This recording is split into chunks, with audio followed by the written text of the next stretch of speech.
आज के इस वीडियो में हम लोग कोटलिन के बारे में देखने वाला है। कंप्लीट जो हमारा ये कोटलिन का सीरीज होने वाला है, जिसमें हम लोग क्या करेंगे कि कोटलिन क्या होता है और क्यों पढ़ना चाहिए कोटलिन, और इससे क्या क्या करियर ऑप्शंस होता है, सारी चीजें डिस्कस करेंगे हम लोग। और ये जो कंप्लीट कोर्स है, क्या क्या पढ़ने वाले इस कंप्लीट कोटलिन के कोर्स में, तो वो सारी चीजें डिस्कस करेंगे। और कोटलिन क्यों पढ़ना चाहिए सबसे पहले ये डिस्कस करते हैं, राइट। तो देखिए, कोटलिन पढ़ने से हम लोग सबसे पहले, आप लोग को पता है कि एंड्रॉयड डेवलपमेंट यानी कि एप्लीकेशन बना सकते हैं एंड्रॉयड ऑपरेटिंग सिस्टम के लिए। उसके बाद हम लोग बना सकते हैं क्या कि बैकएंड का भी यूज कर सकते हैं कोटलिन की हेल्प से। अगर हम लोग कोटलिन सीख जाते हैं तो ऑब्वियसली इसको बैकएंड में भी यूज कर सकते हैं। उसके बाद जो है यहाँ पे कोटलिन मल्टी प्लेटफॉर्म्स, आप लोग को पता है केएमपी, जो कि एक ही कोड बेस से एक बार हम लोग कोड लिखेंगे उससे क्या बन जाएगा, आईओएस के लिए भी बन जाएगा, उसके बाद एंड्रॉयड के लिए भी बन जाएगा, उससे वेबसाइट भी बना सकते हैं। तो ये इसका हम लोग एक बेनिफिट्स मिल जाता है। ऐसा नहीं है कि आप लोग अगर कोडलिंग सीख जाते हो ये सारी चीजें आ जाएगी, आप लोग को अलग से मेहनत करनी पड़ेगी, इसके लिए स्पेशल टाइम देना पड़ेगा। बट ये है कि हाँ, आप लोग को थोड़ा सा एडवांटेज आप लोग को मिलेगा, क्योंकि सिंटेक्स जो है काफी सिमिलर सा लगेंगे आप लोग को, राइट। उसके बाद ऑब्वियसली वेब डेवलपमेंट तो आप लोग कर ही सकते हैं, राइट। उसके बाद जो हम लोग सबसे पहले देख लेते हैं ना कि कोटलिन के बारे में कि क्या क्या पढ़ेंगे कोटलिन में। तो हम लोग क्या करेंगे, कोटलिन का इंट्रोडक्शन पढ़ेंगे। उसके बाद जो है आप लोग को और एक चीज बताना चाहता हूँ, ये कंप्लीट नोट्स भी मैंने आप लोग के लिए बनाया, तो आप लोग को नोट्स भी मैं दूंगा, राइट। तो देखिए, हम लोग सबसे पहले पढ़ेंगे कोटलिन का इंट्रोडक्शन, कि कोटलिन होता है क्या है, क्यों, क्या, सारी चीजें हम लोग पढ़ेंगे। उसके बाद जो है कोटलिन सिंटेक्स, इसके बारे में देखेंगे कि सिंटेक्स क्या होता है, कोटलिन में आउटपुट क्या होता है, कोटलिन वेरिएबल्स क्या होते हैं, कोटलिन में डेटा टाइप्स क्या होता है। उसके बाद operators, strings, Boolean, if and else. उसके बाद हम लोग वेन का भी देखेंगे। उसके बाद जो है वाइल का भी देखेंगे, वाइल लूप। उसके बाद ब्रेक कंटिन्यू देखेंगे, एरेस देखेंगे, फॉर लूप, यहाँ पर रेंज देखेंगे, functions, classes, OOPs, classes and objects, constructors, right. और उसके बाद जो है फाइनल हम लोग यहाँ पे देखेंगे class functions and inheritance, right.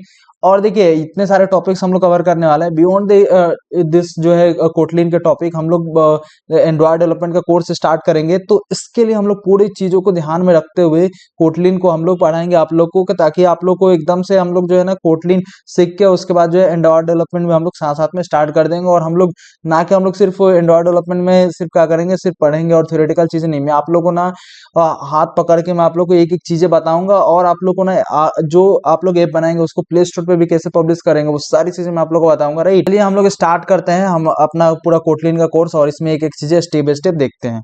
में कोटी लैंग्वेज क्या होता है और कहाँ यूज करते हैं, क्यों हम लोग कोटी लैंग्वेज ही पढ़ेंगे।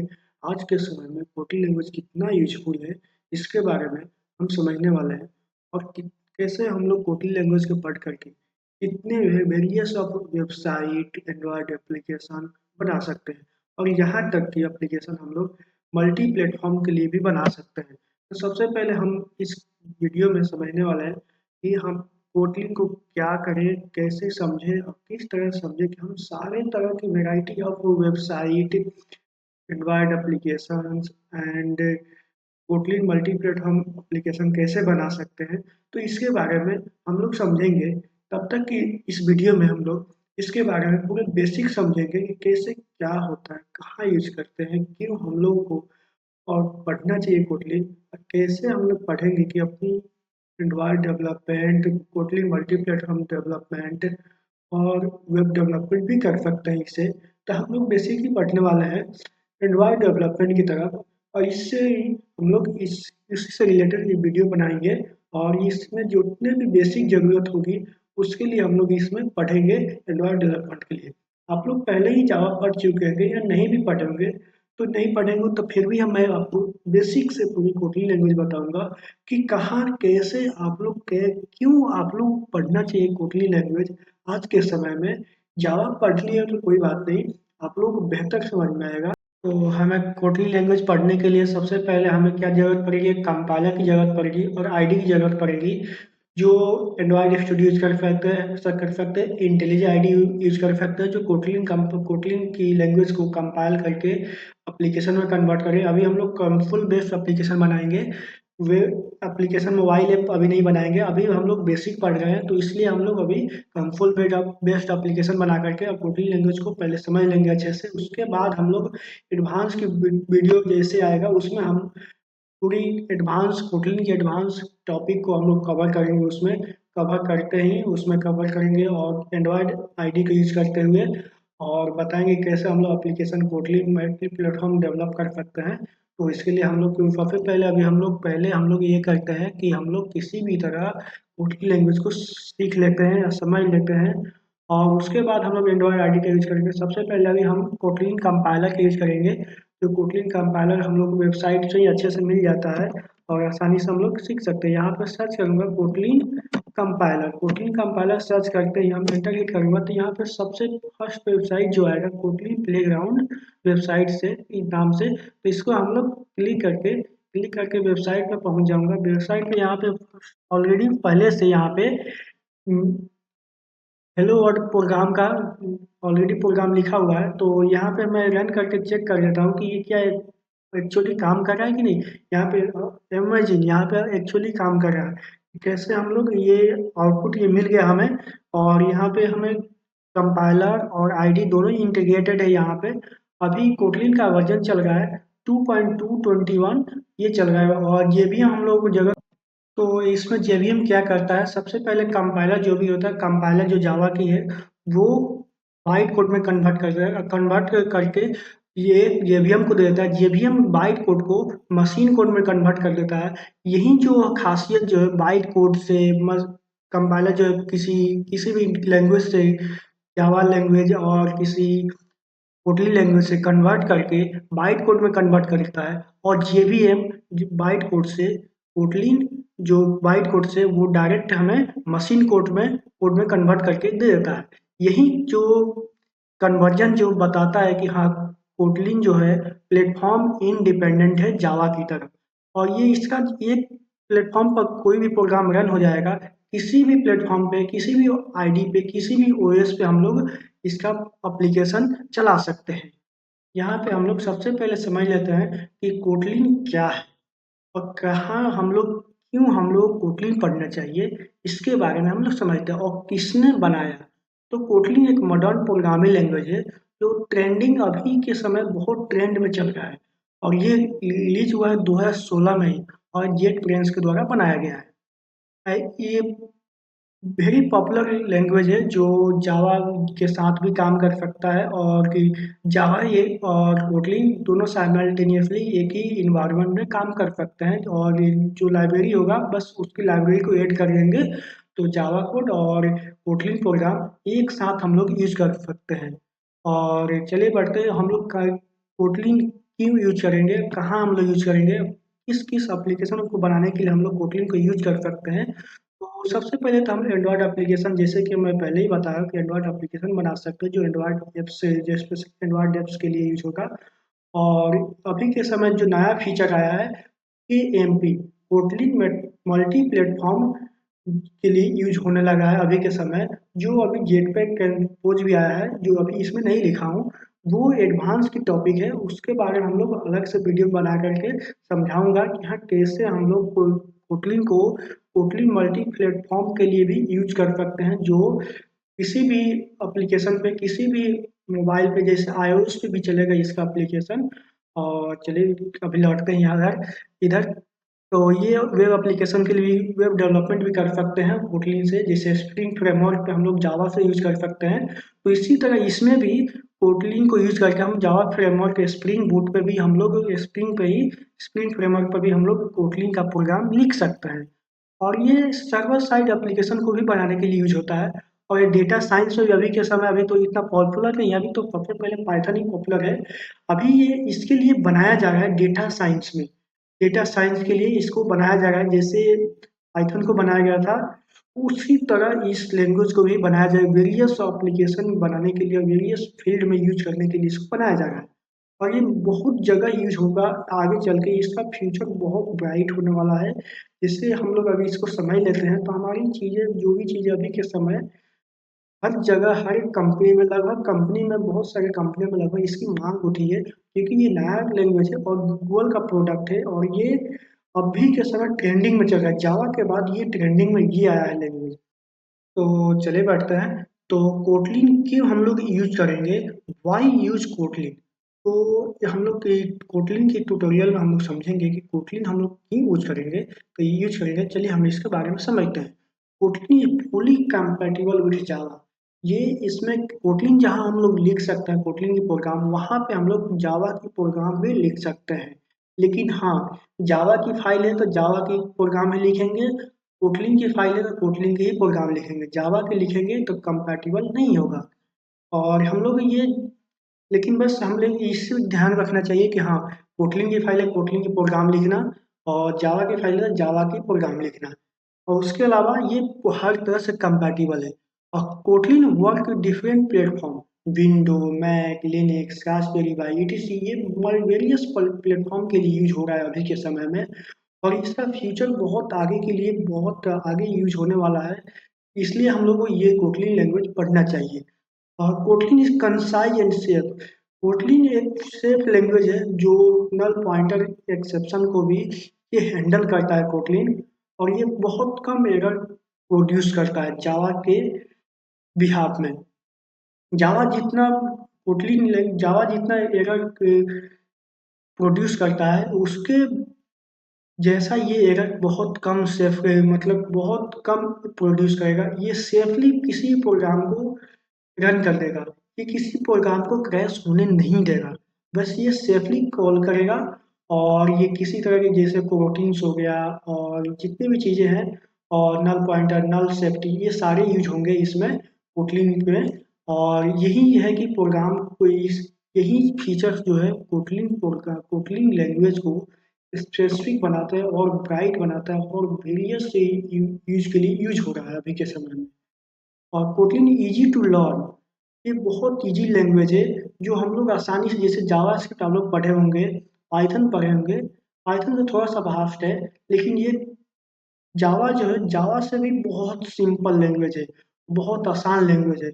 आप लोग सी प्लस प्लस ही पढ़े होंगे, उसका भी यूज करके के उसकी भी सिंटेक्स यूज होगी। और यूज करके ये प्रोग्राम कोटलिन को लैंग्वेज को एक एक्सटेंडेड लैंग्वेज बनाया गया है जो आज के समय में हर एक इन्वायरमेंट के लिए कंपैटिबल है और यूज होगा। और जैसे आप लोग पहले ही अगर जावा जान गए तो आप लोग इजी टू लर्न हो जाएगा और आसानी से आप लोग समझ सकते हैं। और ये कोटलिन फ्री टू यूज है, कोटलिन फ्री टू यूज है। और इसके लिए कोई इतना चार्जेस नहीं देना पड़ेगा। और ये बिग कम्युनिटी सपोर्ट भी देता है, जो हर एक तरह के जो भी, जैसे हम लोग पाइथन में देखते हैं कि जो भी चीज़ें होती है वो हर एक कोई अपना कंट्रीब्यूशन दे सकता है, उसी तरह इसमें भी कंट्रीब्यूट कर सकता है। लोग अपने प्रोग्राम लिख सकते हैं, खुद का कुछ लाइब्रेरी बना सकते हैं कोटलिन में। इस तरह से ये पूरी बिग कम्युनिटी सपोर्ट देता है। तो आप लोग कोटलिन आईडी के बारे में पहले ही जानते होंगे, कोटलिन आईडी क्या होता है। आईडी का फुल फॉर्म क्या होता है, इंटीग्रेटेड डेवलपमेंट इन्वायरमेंट होता है, जिसमें हम लोग हर एक तरह की जो भी कोड होता है कोटलिन का वो सारे लिख सकते हैं। जो किसी भी जो हर एक लैंग्वेज के लिए एक आईडी होता है, उसी तरह कोटलिन के लिए भी एक आईडी है। इसमें कंपाइलर और जो भी इन्वायरमेंट होगा वो सब मिलेगा इस तरह से। और जैसे हम लोग और इसके इसकी कंपाइलेशन के लिए हम लोग जेडीके मतलब वो जेवीएम डाउनलोड करना पड़ेगा, जेडीके 17 या जो भी वर्जन आप लोग यूज करना चाहते हैं। तो आप 8+ यूज कीजिएगा। और L T S form use कीजिएगा जो लॉन्ग टर्म सपोर्ट देता है। जो कभी भी आप लोग जो भी कोड लिखेंगे वो आपको बेस्ट प्रैक्टिसेस देगा कि हाँ कि आप लोग वो कोड तो आप लोग कभी याद होगा, तो कभी आप भूलेंगे नहीं। और आप लोगों को कभी इन्फिनिटी महसूस नहीं होगा जब आप लोग कोई भी प्रोग्राम लिखेंगे। तो आप लोग हमेशा यूज रिकमेंड करता हूँ कि आप लोग हमेशा यूज कीजिएगा एल टी एस वर्जन जे वी एम का। जैसे 8 हो गया और 14 हो गया, 17 हो गया। और इस तरह की वर्जन को आप लोग यूज कीजिएगा। एक 21 हो गया, 25 अभी जो वर्जन आया है अभी के समय, जो बिल्कुल डिफरेंट लैंग्वेज, कंपाइल लैंग्वेज बन गया है। और ये एकदम कम से कम शॉर्ट लैंग्वेज फॉर्म में भी ये आउटपुट जनरेट करके दे देता है, कम से कम कोड में। अभी 25 जो आया अभी के समय में, कुछ दिन पहले ही आया है अक्टूबर में, जो जेडीके 25 आया है, जो अभी के समय में बहुत आसानी से लैंग्वेज को कन्वर्ट कर मतलब सिंटेक्स में यूज कर रहे हैं अभी के समय में। जैसे पाइथन करते हैं वैसा ही ये भी हो गया अभी के समय में। तो अभी समझते हैं कोटली लैंग्वेज का सिंटेक्स क्या होगा और कैसे कोटली लैंग्वेज लिखेंगे किसी इन्वायरमेंट में। तो इसका सिंटेक्स ये fun fun F U N function हो गया। फंक्शन जैसे हम लोग फंक्शन का नाम देते थे ना, और कुछ की टाइप दे देते हैं, तो इसमें टाइप नहीं देना है, बस फन लिख देना है जावास्क्रिप्ट के स्टाइल में और मेन लिख देना है। और उसके अलावा आपको जो भी चाहिए वो प्रिंट कराते रहिए। जैसे प्रिंटलन जो आउटपुट जनरेट करेगा और इससे हेलो वर्ल्ड जो भी स्ट्रिंग हो वो प्रिंट कर देगा और इससे हमारा आउटपुट आ जाएगा। तो चलिए हम अभी आईडी में जनरेट करके देखते हैं कि कैसे हेलो वर्ल्ड प्रिंट होगा। तो यहाँ पे फिर से मैं रन करके देख लेता हूँ कैसे ये हेलो वर्ल्ड प्रिंट कर रहा है। तो देखिए हेलो वर्ल्ड प्रिंट आ गया, ये प्रिंट हो गया।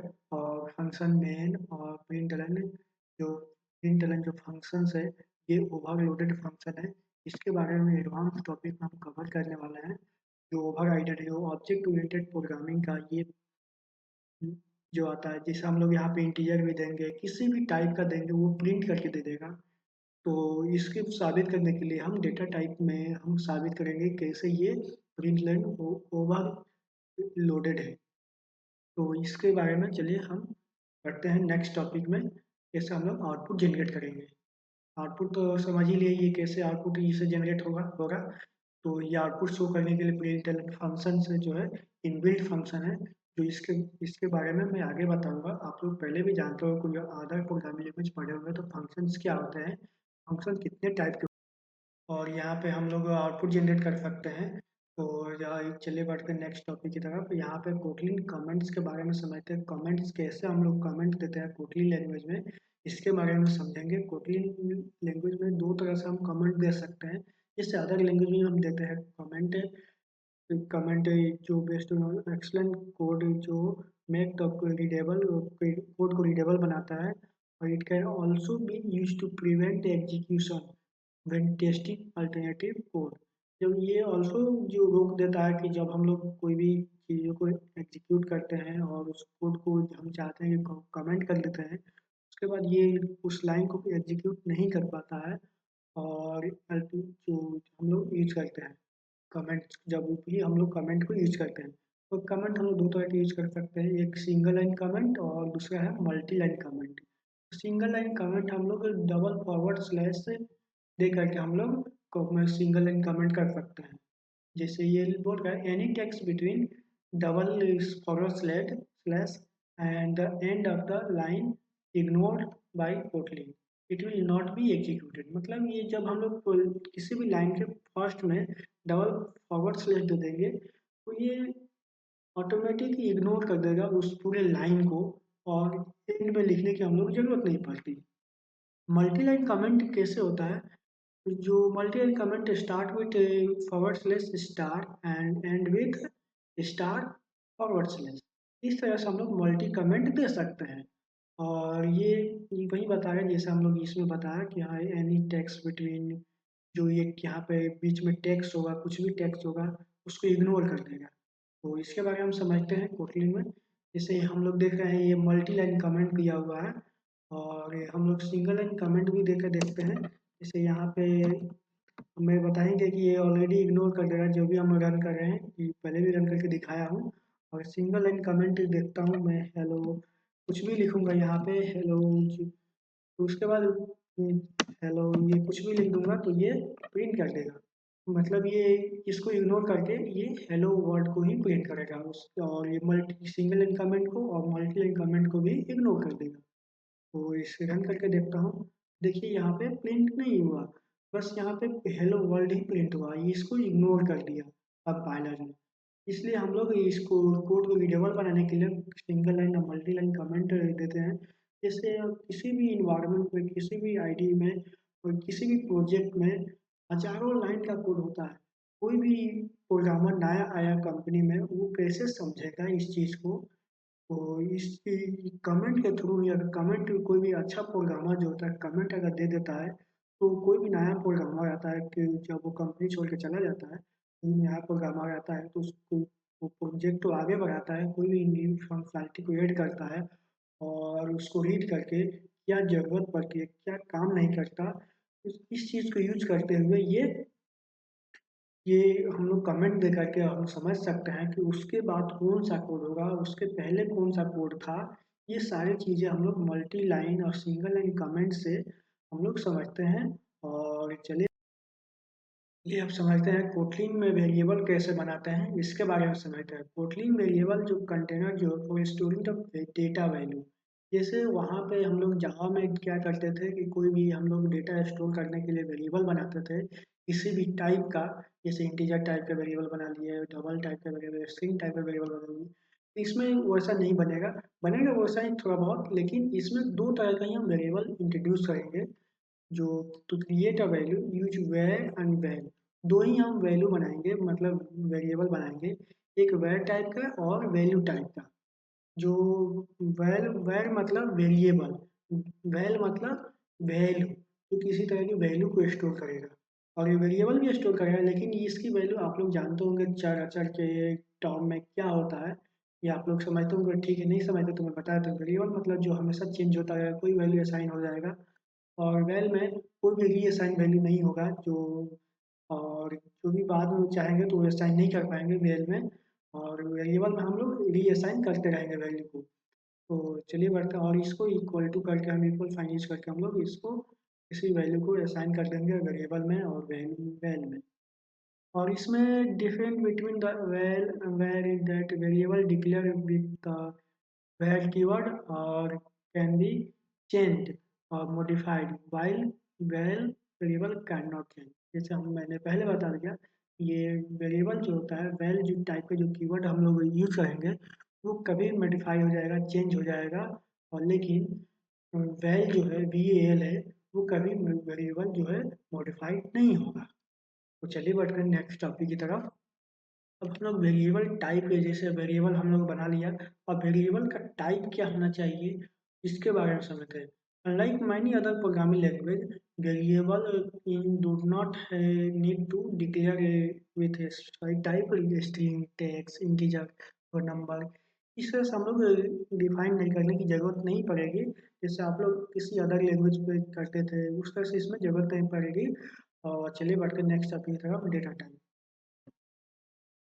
तो समझते हैं डेटा टाइप के बारे में। डेटा टाइप क्या होता है, जैसे मैं यहाँ पे सारे चीज़ें असाइंड हुआ है, वैल वैल वैल वैल, ये सारे वेरिएबल जो बने हैं वैल टाइप का, और माय नाम, ये सब सारे वेरिएबल का नाम है। और ये टाइप जो वैल टाइप का है, इसमें सबसे भी ये इंटीजर दिया हुआ है, और ये डबल दिया है, और ये कैरेक्टर दिया है, बूलियन फंक्शन दिया गया है, और ये स्ट्रिंग दिया गया है। ये कैसे पहचान रहा है कि ये इस टाइप का वैल्यू इसमें आया है? ये ऑटो टाइप का जो चीज़ें एक होती है इसमें, auto reassign value, auto identification, वो इस तरह से आइडेंटिफाई करके वो वैल्यू को असाइन कर देगा। और ये वैल्यू का नाम देने से इसकी टाइप नहीं बन रही, उस टाइप का जो किसी तरह के वैल्यू हम असाइन कर रहे हैं वो उसी टाइप का बन रहा है। जैसे ऑटो असाइनिंग जो होता है उस तरह से ये नाम अपने जो वेरिएबल का टाइप जो उस तरह से बन जा रहा है। तो इसमें इंटीजर टाइप के असाइन करने से ये इंटीजर नहीं बन गया, ये इंटीजर किया तब ये इंटीजर हो गया। माई नम करने से इंटीजर नहीं बना, नंबर टाइप का नहीं बना। ये इंटीजर वैल्यू हमने असाइन किया तब ये वेरिएबल का नाम टाइप जो बना, टाइप जो बना इंटीजर टाइप का बना, नंबर टाइप का बना। अगर ये साइन नहीं करता ना तो ये किस टाइप का ये पता नहीं चल पाता, ये साइन करने से पता चला। जैसे यहाँ पे 5.9 ये साइन किया, तब इसका टाइप पता चला कि हाँ डबल टाइप का है। कैरेक्टर टाइप का जो जैसे हम लोग डी जैसे कैरेक्टर सिंगल कोड लगा करके हमने साइन किया, तब इसका पता चला कि ये लेटर के मतलब ये सिंगल लेटर स्टोर करता है, दूसरा कोई लेटर स्टोर नहीं करता। और ये जैसे ट्रू हो गया, तो इस ट्रू असाइन करने के बाद ये पता चला कि हाँ ये ट्रू वैल्यू जो है इसमें आया है, ये बुलियन टाइप का है। ये वेरिएबल का टाइप ही बुलियन बन गया, उसके पहले ये बुलियन टाइप का नहीं था। अब ये असाइन करने के बाद ये बुलियन टाइप का बना, नाम देने से ये बुलियन टाइप का नहीं बना, ये वैल्यू असाइन करने से ये टाइप का बन गया। तो इस तरह के टाइप के जो डेटा टाइप के होंगे कोटलिंग में, तो और जो भी वेरिएबल बनेंगे, और ऑटो ऑटो रीअसाइनिंग से हम लोगों को ये वेरिएबल का टाइप चेंज होता रहेगा। और ये जिस तरह के वैल्यू हम रीअसाइन करेंगे उसी तरह के उस वेरिएबल का टाइप हो जाएगा। इस तरह से इसमें टाइप वेरिएबल टाइप भी इंट्रोड्यूस हुआ। तो चलिए बढ़ते हैं, समझते हैं कि कोटलिन ऑपरेटर्स क्या होते हैं। जैसे अदर किसी लैंग्वेज में होते हैं उसी तरह इसमें भी ऑपरेटर्स होते हैं। इस लैंग्वेज ऑपरेटर इंट्रोड्यूस हुए हैं और कैसे इस लोग समझ इस सारे ऑपरेटर को समझेंगे और आसान ईजी वे में समझेंगे, किस तरह से ऑपरेटर हम लोग आसानी से समझेंगे।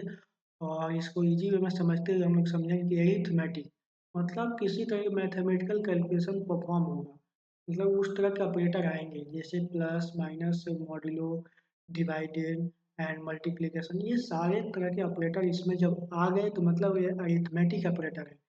और असाइनमेंट ऑपरेटर में मीन्स किसी तरह की वैल्यू को स्टोर करवा रहा था, ये जैसे इक्वल ऑपरेटर हो गया, इस तरह से इसमें यूज होगा ऑपरेटर।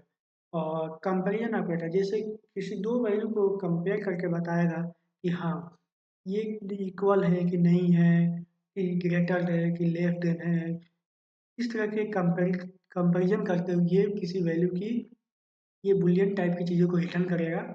और ये लॉजिकल ऑपरेटर ये भी कंपैरिजन ऑपरेटर की तरह ही लगभग काम करेगा, लेकिन बस ये लॉजिकली कुछ डिफाइन करेगा, जैसे और ऑपरेटर एंड ऑपरेटर ये भी कंपेयर ही कर रहा है, लेकिन ये लॉजिकली कंपेयर कर रहा है। जैसे ये हम लोग समझते हैं, इस डायग्राम के थ्रू समझते हैं कि कैसे ये हो रहा है। जैसे प्लस माइनस हो गया, इंक्रीमेंट ऑपरेटर ये अरिथमेटिक ऑपरेटर होता है। और ये यूनरी ऑपरेटर जैसे सिंगल ऑपरेटर जो यूनरी ऑपरेटर के जो ओवर राइड हुआ है और ओवरलोड हुआ है, जो प्लस प्लस माइनस माइनस से ओवरलोड हुआ है। और ये जैसे अरिथमेटिक ऑपरेटर समझाया गया इस तरह से plus minus multiplication divided modulo जो है आया है, जिस तरह से अरिथमेटिक ऑपरेटर ये सारे इसमें है। जैसे रिलेशनल ऑपरेटर, और रिलेशनल ऑपरेटर का मैंने उस तरह नहीं लिखा था, बस ये रिलेशनल ऑपरेटर जैसे हमने कंपैरिजन ऑपरेटर बोला था ना, वही रिलेशनल ऑपरेटर है।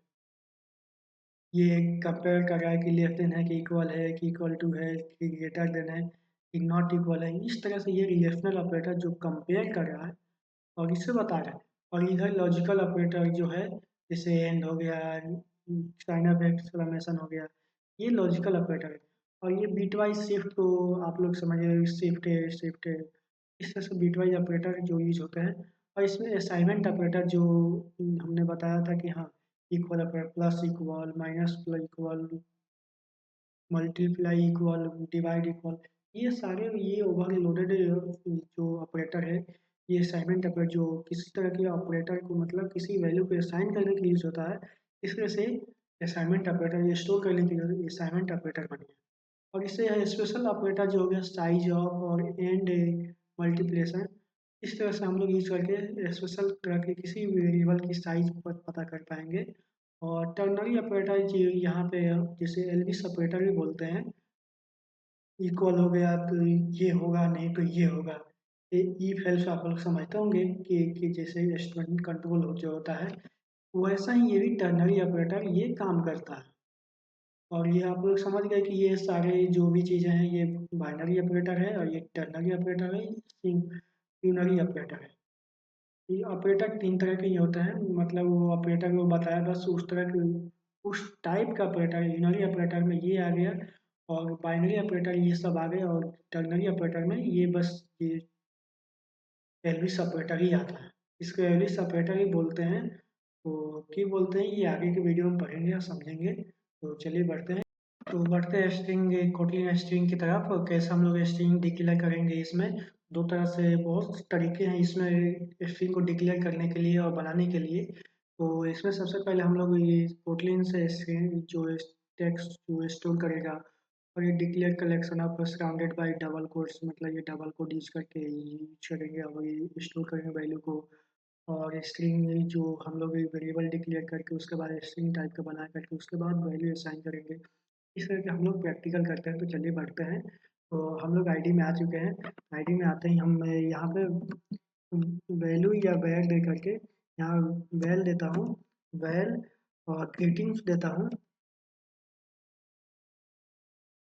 Greeting equal to double quote hello, hello देते हैं। यहाँ पे हमें यहाँ पे टर्मिनेट स्टेटमेंट टर्मिनेटर देने की ज़रूरत नहीं है इस लैंग्वेज में। और यहाँ पे मैं प्रिंट कर सकता हूँ प्रिंट एलन करके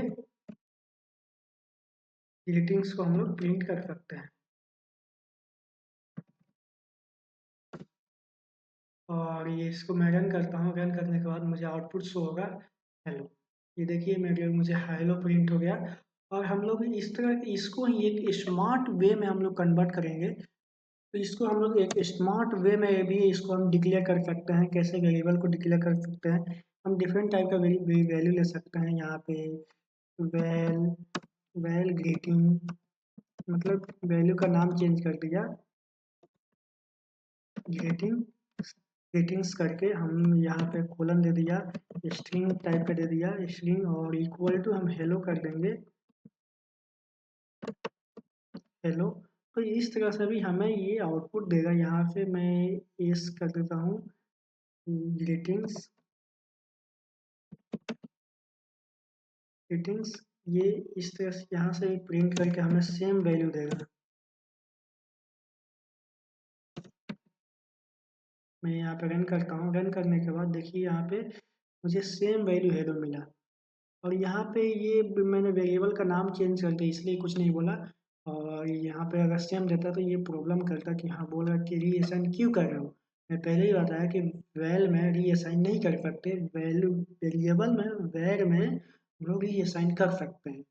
तो चलिए बढ़ते हैं इम्पोर्टेंट नोट्स की तरफ। नोट्स समझ लेते हैं कि कैसे क्या।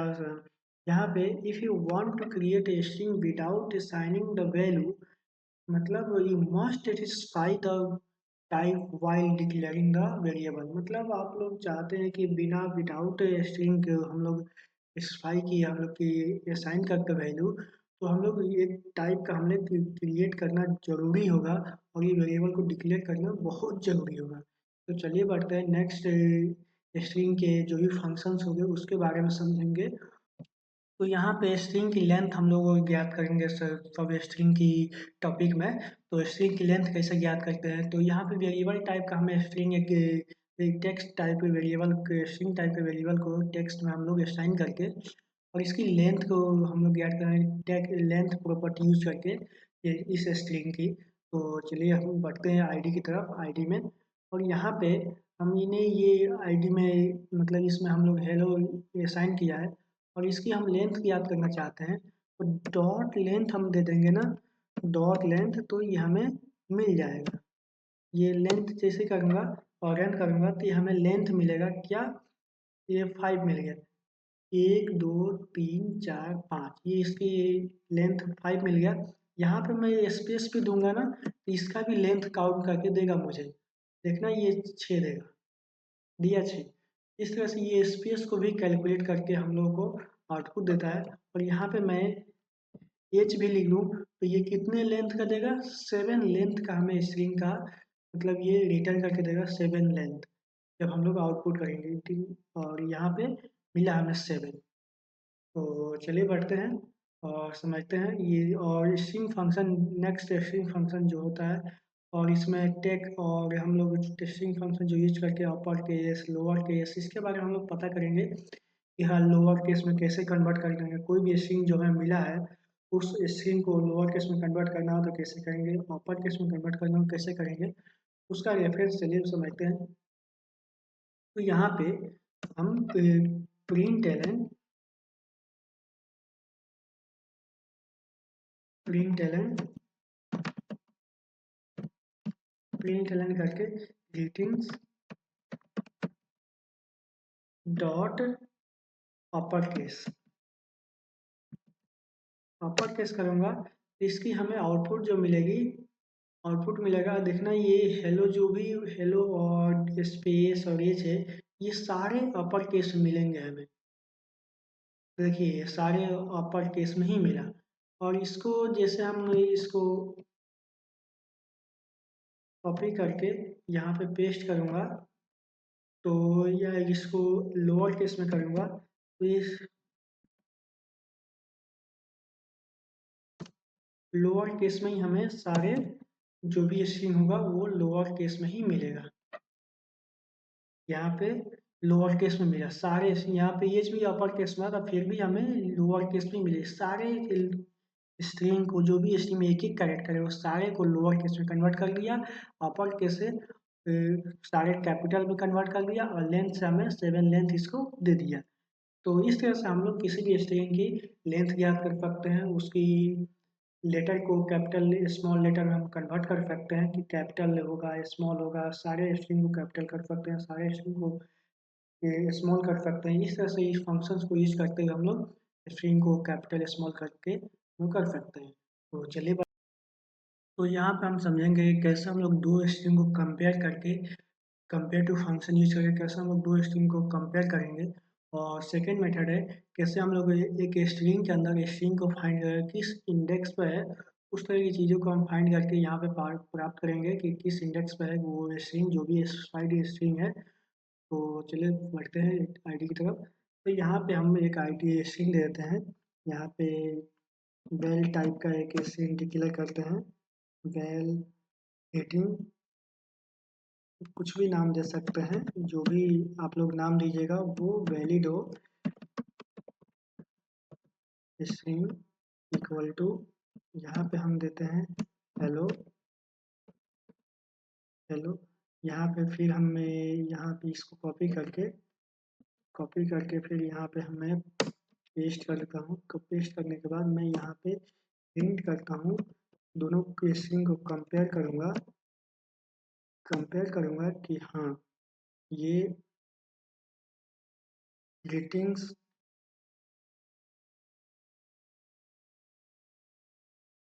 ये सेम वेरिएबल का नाम नहीं देते हैं, डिफरेंट वेरिएबल का नाम देते हैं। और ग्रीटिंग्स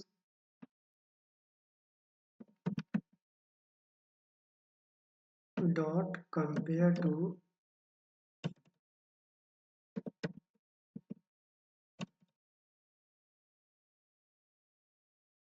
यहाँ पे डबल आर हो गया इसलिए ये यहाँ था। ग्रीटिंग्स डॉट कंपेयर टू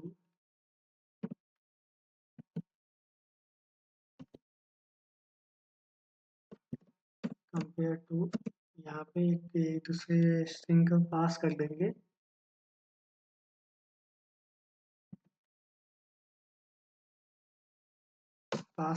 तो और रन करेंगे तो हमें ये आउटपुट क्या देगा, 0।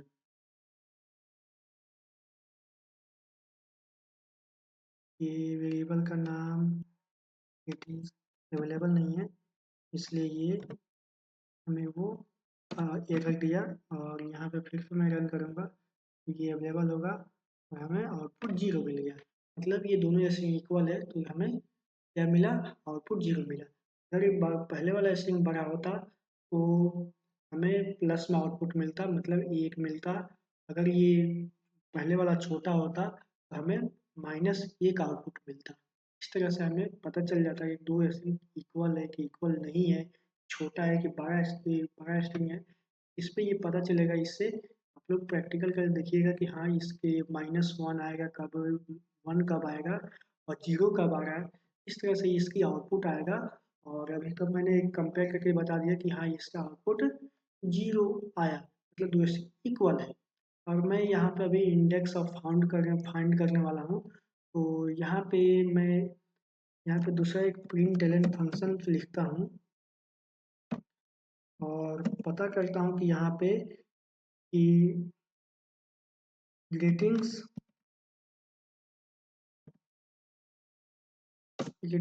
डॉट इंडेक्स ऑफ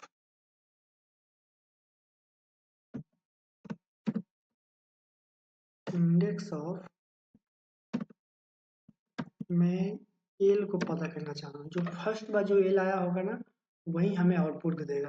मतलब इसको मैं यहाँ पे कमेंट कर दे रहा हूँ, सिंगल लाइन कमेंट, और ये इग्नोर हो जाएगा, हमें आउटपुट ये जनरेट नहीं करेगा, बस यही लाइन हमें आउटपुट जनरेट करेगा। यहाँ फर्स्ट अटेम्प्ट जो भी होगा वो हमें आउटपुट मिल जाएगा। मतलब ये कौन से इंडेक्स पर पहले अपीयर हुआ है, मतलब आया है 0 1 2, दूसरे नंबर के दूसरे नंबर के इंडेक्स पे ये हमें मिला है। ये स्ट्रिंग मतलब एल जो कैरेक्टर है ये हमें मिला है। तो इस तरह से हम लोग index of strings of string हम लोग फाइंड कर सकते हैं। किसी स्ट्रिंग में कोई दूसरा स्ट्रिंग कैसा है उसको हम फाइंड कर सकते हैं। यहाँ पे एल एक और टाइप कर दिया तो फिर भी हमें 2 ही मिलेगा आउटपुट में। देखना ये 2 ही मिला, मतलब फर्स्ट बार में जो फर्स्ट स्ट्रिंग जो अकरेंस हुआ है वही मिला और दोनों मैचिंग है। तो यहाँ पे हम लोग एक स्ट्रिंग के अंदर एक कोट्स यूज कर सकते हैं, सिंगल कोट से इसको भी यूज कर सकते हैं। तो कि इस तरह से ये भी हम लोग इग्नोर कर देता है, जो भी कोटलिन का कंपाइलर है इग्नोर करके हमें प्रिंट करके देता है, ये स्ट्रिंग प्रिंट करके हमें दे देता है। तो अब उसके बाद पढ़ेंगे कि हम कंकैटिनेशन कैसे हम लोग दो स्ट्रिंग कंकैटिनेट कर सकते हैं। तो ये प्लस ऑपरेटर को यूज करके हम लोग कंकैटिनेट कर सकते हैं, और इस तरह से फर्स्ट टाइम और लास्ट टाइम करके हम लोग कंकैटिनेट कर सकते हैं। तो चलिए इसको प्रैक्टिकल करके देख लेते हैं। और जैसे यहाँ पे दो स्ट्रिंग है, यहाँ पे दो स्ट्रिंग यहाँ पे मैं पेस्ट कर दिया, सॉरी ये तो पहले से स्ट्रिंग था, मैं इसको कॉपी कर लिया, कॉपी करके यहाँ पे पेस्ट कर दिया। यहाँ पे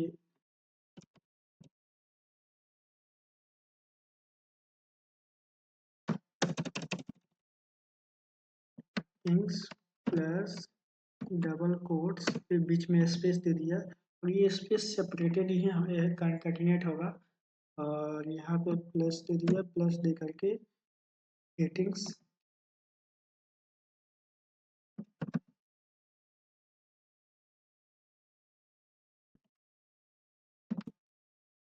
ये उसके बाद मैं यहाँ पे रन करूँगा तो ये दोनों स्ट्रिंग से स्पेस सेपरेटेड ये कंकैटिनेट हो जाएगा। यहाँ पे मुझे आउटपुट मिला हेलो हेलो, ये दोनों स्ट्रिंग जो है कंकैटिनेट हो गया। इस तरह से दोनों स्ट्रिंग कंकैटिनेट हो गया, और यहाँ पे हमें आउटपुट ये मिला। तो बढ़ते हैं नेक्स्ट टॉपिक की तरफ और समझते हैं। जैसे यहाँ पे बोल रहा है कि हाँ create between first name last name on print, जो स्पेस जो प्रिंट हुआ है, आप you can also use plus, plus जो मेथड है इसको यूज करके हम लोग प्रिंट कर सकते हैं, कंकैटिनेट कर सकते हैं दो स्ट्रिंग्स को। तो कैसे कर सकते हैं प्लस मेथड यूज करके, हम लोग यहाँ पे प्लस यूज करके यहाँ पे डायरेक्ट प्लस यूज कर सकते हैं, डॉट प्लस प्लस यूज करके यहाँ पे, और इसके बाद प्लस यूज कर लिया, और ये प्लस फिर रन करूँगा तो हमें फिर से कंकैटिनेटेड मिल जाएगा। यहाँ पे स्पेस नहीं आया क्योंकि उस समय मैं स्पेस दिया था, अभी स्पेस नहीं दिया इसलिए स्पेस नहीं मिला। जैसे हम लोग प्लस यूज करके भी कंकैटिनेट, प्लस मेथड यूज करके कंकैटिनेट कर सकते हैं दो स्ट्रिंग्स को। तो आगे बढ़ते हैं नेक्स्ट टॉपिक तरफ। यहाँ पे स्ट्रिंग के, और यहाँ पे फर्स्ट नेम लास्ट नेम जो है प्लस यूज करके हम लोग कंकैटिनेट कर दिया। और यहाँ पे टेम्पलेट जो है, स्ट्रिंग एक टेम्पलेट इंटरपोलेशन, जो मेरे स्ट्रिंग का इंटरपोलेशन होता है, जैसे हम लोग एक स्ट्रिंग यूज करके हम लोग डॉलर यूज करके हम लोग सिंगल मतलब डबल कोट के अंदर मल्टीपल वेरिएबल को यूज कर सकते हैं। इस तरह से चलिए हम समझते हैं। यहाँ पे मैंने नाम डिक्लेयर कर रहा हूँ, अजय डिक्लेयर कर दिया, यहाँ पे कुमार डिक्लेयर कर दिया, मतलब ये ग्रीटिंग्स नाम के वेरिएबल रहेंगे। और यहाँ पे मैं देखता हूँ कि ये कैसे हम लोग यूज करके हम लोग कैसे हम लोग इस स्ट्रिंग को यूज करके हम लोग इसको इंटरपोलेशन कर सकते हैं। स्ट्रिंग इंटरपोलेशन इसी को बोलते हैं, स्ट्रिंग इंटरपोलेशन। तो यहाँ पे हम माई नेम नेम इज, अब यहाँ पे मैं डॉलर दूंगा, सॉरी डॉलर दूंगा, और यहाँ पे ग्रीटिंग करूँगा, ग्रीटिंग जैसे वेरिएबल जैसे प्रिंट करूँगा, फिर उसके बाद $2 ग्रीटिंग।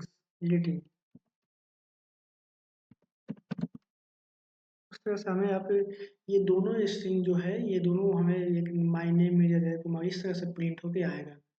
देख, या my name is Ajay Kumar, इसी को बोलते हैं स्ट्रिंग इंटरपोलेशन। ये एफ स्ट्रिंग की तरह होता है, जो आप लोग पाइथन में पढ़े होंगे, वहाँ से आए होंगे तो ठीक है। आप जावास्क्रिप्ट से आए होंगे तो इसमें भी एक इंटरपोलेशन यूज करता है। तो समझते हैं बुलियन एक्सप्रेशन के बारे में। Boolean expression return a Boolean value true और फॉल्स। मतलब बुलियन एक्सप्रेशन हमेशा वो रिटर्न करेगा ट्रू और फॉल्स ही वैल्यू को रिटर्न करेगा। यहाँ पे एग्जांपल के थ्रू समझ लेते हैं। Value x equal to 10, value y equal to 9। अगर ये x ग्रेटर देन y है, मतलब वैल्यू रिटर्न ट्रू करेगा, क्योंकि बिकॉज 10 ग्रेटर देन 9। यहाँ पे 10 जो है ग्रेटर है 9 से, इसलिए ये एक्सप्रेशन जो है ये ट्रू रिटर्न करेगा। इस तरह से आप समझते हैं कोटलिन कंडीशन जो होगा, इफ एल्स कंडीशन जो होते हैं, इसके बारे में समझ लेते हैं कि ये किस तरह से काम करता है इफ एल्स कंडीशन। तो इसके बारे में समझते हैं। If you already know that Kotlin support familiar comparison condition from mathematics such as a less than b, a less than equal to b, a greater than b, a greater than equal to b। इस तरह से ये जो भी operator होते हैं, ये सारे ये नॉट इक्वल टू बी, ये सारे तरह कंडीशंस को यूज करता हुआ और सपोर्ट करता है कोटलिन। और इससे यूज करके हम लोग एक प्रोग्राम बनाते हैं। तो चलिए बढ़ते हैं प्रोग्राम बनाने की तरफ। तो यहाँ पे मैं इस सबको कमेंट कर देता हूँ। कमेंट करने के बाद यहाँ पे मैं var var a equal to 10 कर दिया, और वेर बी इक्वल टू 9 कर दिया। 9 करते हम इफ कंडीशन लिखते हैं। Expression a greater than e greater than 9 b, तो हमें प्रिंट होगा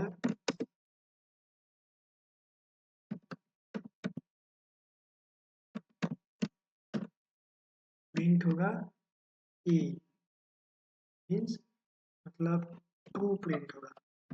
ट्रू फॉल्स की बात है, मतलब बुलियन एक्सप्रेशन जो ट्रू ट्रू होगा, ग्रेटर होगा, ट्रू होगा। और else else print ln false. कोई भी मैसेज हम लोग प्रिंट करा सकते हैं इसमें। तो समझते हैं। यहाँ पे ट्रू प्रिंट होगा, क्योंकि ये एज ग्रेटर है बी से, तो यहाँ पे ट्रू हमेशा प्रिंट हुआ, क्योंकि ये ग्रेटर ही है ऑलरेडी। तो बढ़ते हैं नेक्स्ट टॉपिक की तरफ। लूप के बारे में समझते हैं। लूप क्या होता है और कैसे हम लूप को यूज करते हुए अपने एफर्ट्स को, टाइम को और एरर को रिड्यूस कर सकते हैं, कोड को रीडेबल बना सकते हैं यूज करते हुए लूप को। Loop is can execute a block of code as long as specified condition. मतलब लूप एग्जीक्यूट कर ब्लॉक ऑफ उस कोड को एग्जीक्यूट करेगा जो as long as specified condition तक ही इसको रन करेगा। और ये handy because save time, reduce error and they make code more readable. मतलब ये कोड को रीडेबल बना देगा। और ये डू वाइल लूप, ये लूप 3 तरह के होते हैं, मतलब 3 लूप पढ़ते हैं इसमें लूप के। और फर्स्ट पढ़ते हैं do while, second while loop and third for loop. तभी हम 2 लूप पढ़ेंगे, डू वाइल लूप और वाइल लूप। तो यहाँ डू वाइल लूप मतलब कि एक बार कोड तो हर बार किसी भी हालत में वो रन करेगा ही करेगा, और उसके बाद कंडीशन चेक करेगा। और वाइल लूप ये कंडीशन चेक करेगा, उसके बाद रन करेगा, नहीं तो नहीं रन करेगा। तो चलिए इसको समझते हैं प्रैक्टिकल के थ्रू। तो यहाँ पे इस कोड को मैं कमेंट कर देता हूँ। कमेंट करने के बाद यहाँ पे मैं एक वेरिएबल को रख दूंगा। यहाँ पे कमेंट करता हूँ। कमेंट करने के बाद यहाँ पे डू वाइल लूप बनाता हूँ अभी। डू डू यहाँ पे जो भी, सॉरी, यहाँ पे print ln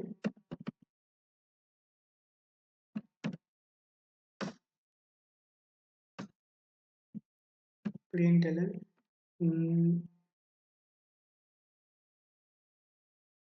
is out, sorry, put print ln a, और इसको कितने टाइम प्रिंट कराना है, वाइल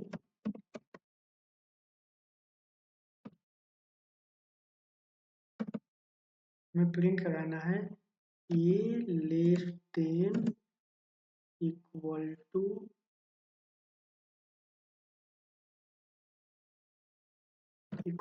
वन, मतलब ये यहाँ तक हमें प्रिंट कराना है। और यहाँ तो यहाँ पे ए ग्रेटर देन इक्वल टू 1 जैसे करेंगे तो यहाँ पे हमें प्रिंट कर देगा ये 10 से 1 तक। इस तरह से हम लोग डू वाइल को यूज करके हम लोग प्रिंट कर सकते हैं 10 से 1 तक।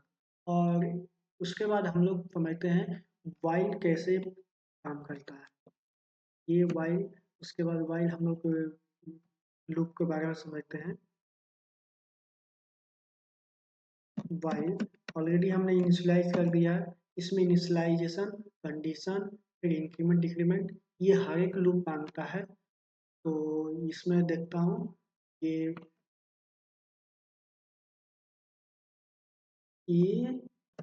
तो यहाँ पे वाइल के लूप जो कैसे प्रिंट करेगा ये 5 से 1 तक। तो यहाँ पे ए greater then while a greater then 0 print करेगा ये, मतलब ए से जब तक 0 से ए ग्रेटर रहेगा तब तक ये प्रिंट करेगा। और ए माइनस माइनस ये डिक्रीमेंट होता रहेगा एक के करके, और ये प्रिंट करेगा 5 से 1 तक। 0 क्यों नहीं प्रिंट करेगा, क्योंकि वो 0 से बड़ा होना चाहिए तभी वो तब तक प्रिंट करेगा, 0 होते ही वो प्रिंट नहीं करेगा। यहाँ पे प्रिंट होगा 5 से 1 तक। तो समझते हैं कोटलिन वेन के बारे में। वेन क्या होता है, कैसे हम लोग वेन को यूज करते हैं। स्विच जैसे हम लोग अदर प्रोग्रामिंग लैंग्वेज आप लोग पढ़े होंगे स्विच केस के बारे में, वैसा ही एक वेन कोटली में वेन काम करेगा। और इसमें कोई डिफरेंस नहीं, बस थोड़ा सा डिफरेंस है। इसमें कुछ वैल्यू आएगा, उसके बाद ये प्रिंट होगा। उसमें हम अंदर ही प्रिंट कर देते थे स्विच में। इसमें अभी हम लोग डायरेक्ट हम लोग वैल्यू लेंगे और उसके बाद ये हम देंगे, और उसके बाद जो केस मैच करेगा वो ऑटोमेटिक हमें वो मिलकर प्रिंट हो जाएगा। और उसके बाद ये देखिए यहाँ पे जैसे हम लोग केएफ लिखते थे, कोलन लिखते थे, उसके बाद ये जो ब्लॉक ऑफ कोड लिखते थे, उसमें ऐसा नहीं करना। बस यहाँ पे 1 आएगा तो मंडे प्रिंट हो जाएगा, 2 आएगा तो ट्यूजडे प्रिंट हो, इस तरह से पूरे संडे मंडे ट्यूजडे प्रिंट होगा। और कोई अदर डे आएगा तो वो इनवैलिड डे आएगा। मतलब ये हम इस 7 तक यूज कर सकते हैं, मैं 3 ही लिया हूँ। और ये वेन जो रिटर्न करेगा कोई इंटीजर किसी भी तरह की वैल्यू को रिटर्न कर सकता है, और इसे ये प्रिंट कर देगा। और इस तरह से हम लोग वेन को समझ लेते हैं। और चलिए हम इसको प्रैक्टिकल करके समझ लेते हैं। तो यहाँ पे वेन हम सबसे पहले डे को int day, sorry variable day में जाकर के हम असाइन करता हूँ 4। 4 असाइन कर दिया, यहाँ पे 4 असाइन कर दिया। अब यहाँ पे हम वेर करके वेर रिजल्ट नाम का एक वेरिएबल बना लेते हैं। वेरिएबल बना करके वेन कीवर्ड यूज करके वेन कीवर्ड और डे यहाँ पे पास कर देंगे। डे पास करने के बाद यहाँ पे कर्ली ब्रेस ओपन करते हैं। यहाँ पे वन क्लिक करने पे यहाँ पे वन क्लिक करने पे हमें प्रिंट क्या हो, मंडे। और 2 क्लिक करने पे प्रिंट हो ट्यूजडे।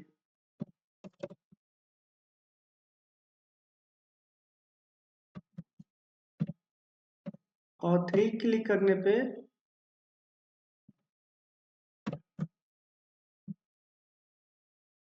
हमें मिले क्या, वेंसडे।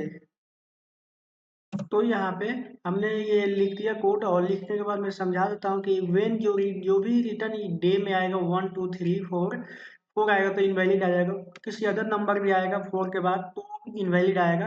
1 2 3 4 मतलब 3 आएगा तो ये सब चीज़ें प्रिंट होती रहेंगी। अगर 2 आएगा तो ट्यूसडे प्रिंट हो जाएगा, और 1 आएगा तो मंडे प्रिंट हो जाएगा, 3 आएगा तो वेंसडे प्रिंट हो जाएगा। और प्रिंट यहाँ से रिटर्न होकर के यहाँ इस रिजल्ट वैल्यू में, रिजल्ट में आ जाएगा वेरिएबल में, और यहाँ पे आकर के प्रिंट हो जाएगा हमें और क्या मिलेगा, जो भी हम देना चाहेंगे इनपुट में, तो अगर 4 देंगे तो हमें इनवैलिड आउटपुट मिलेगा। यहाँ पे देखना ये इनवैलिड आएगा आउटपुट, यहाँ पे इनवैलिड आउटपुट आ गया। मैं यहाँ पे क्लिक दूंगा नंबर 3, तो उसके बाद देखना ये वेडनेसडे प्रिंट होगा। इस तरह से हमें ये कोड काम करेगा। वेन की कोटलिन में वेन किस तरह का काम करेगी, जैसे हम लोग अदर प्रोग्रामिंग लैंग्वेज पढ़े होंगे स्विच केस के बारे में, उसी तरह ये भी काम करता है। तो अब समझते हैं कोटलिन ब्रेक के बारे में, मतलब कोटलिन में ब्रेक कैसे कीवर्ड यूज होता है, कहाँ यूज करते हैं, क्यों यूज करते हैं, तो ये भी समझ लेते हैं। तो the break statement is use to jump out of the loop, मतलब ये जंप करके मतलब लूप को ब्रेक कर देगा जब भी ये ब्रेक स्टेटमेंट का कंडीशन जो ट्रू होगा। और ये एग्जाम्पल जंप ये 4 पे इक्वल होगा तो ये मतलब लूप को ब्रेक कर देगा और जंप कर जाएगा किसी अदर में, और उसके बाद ये ब्रेक कर देगा लूप को।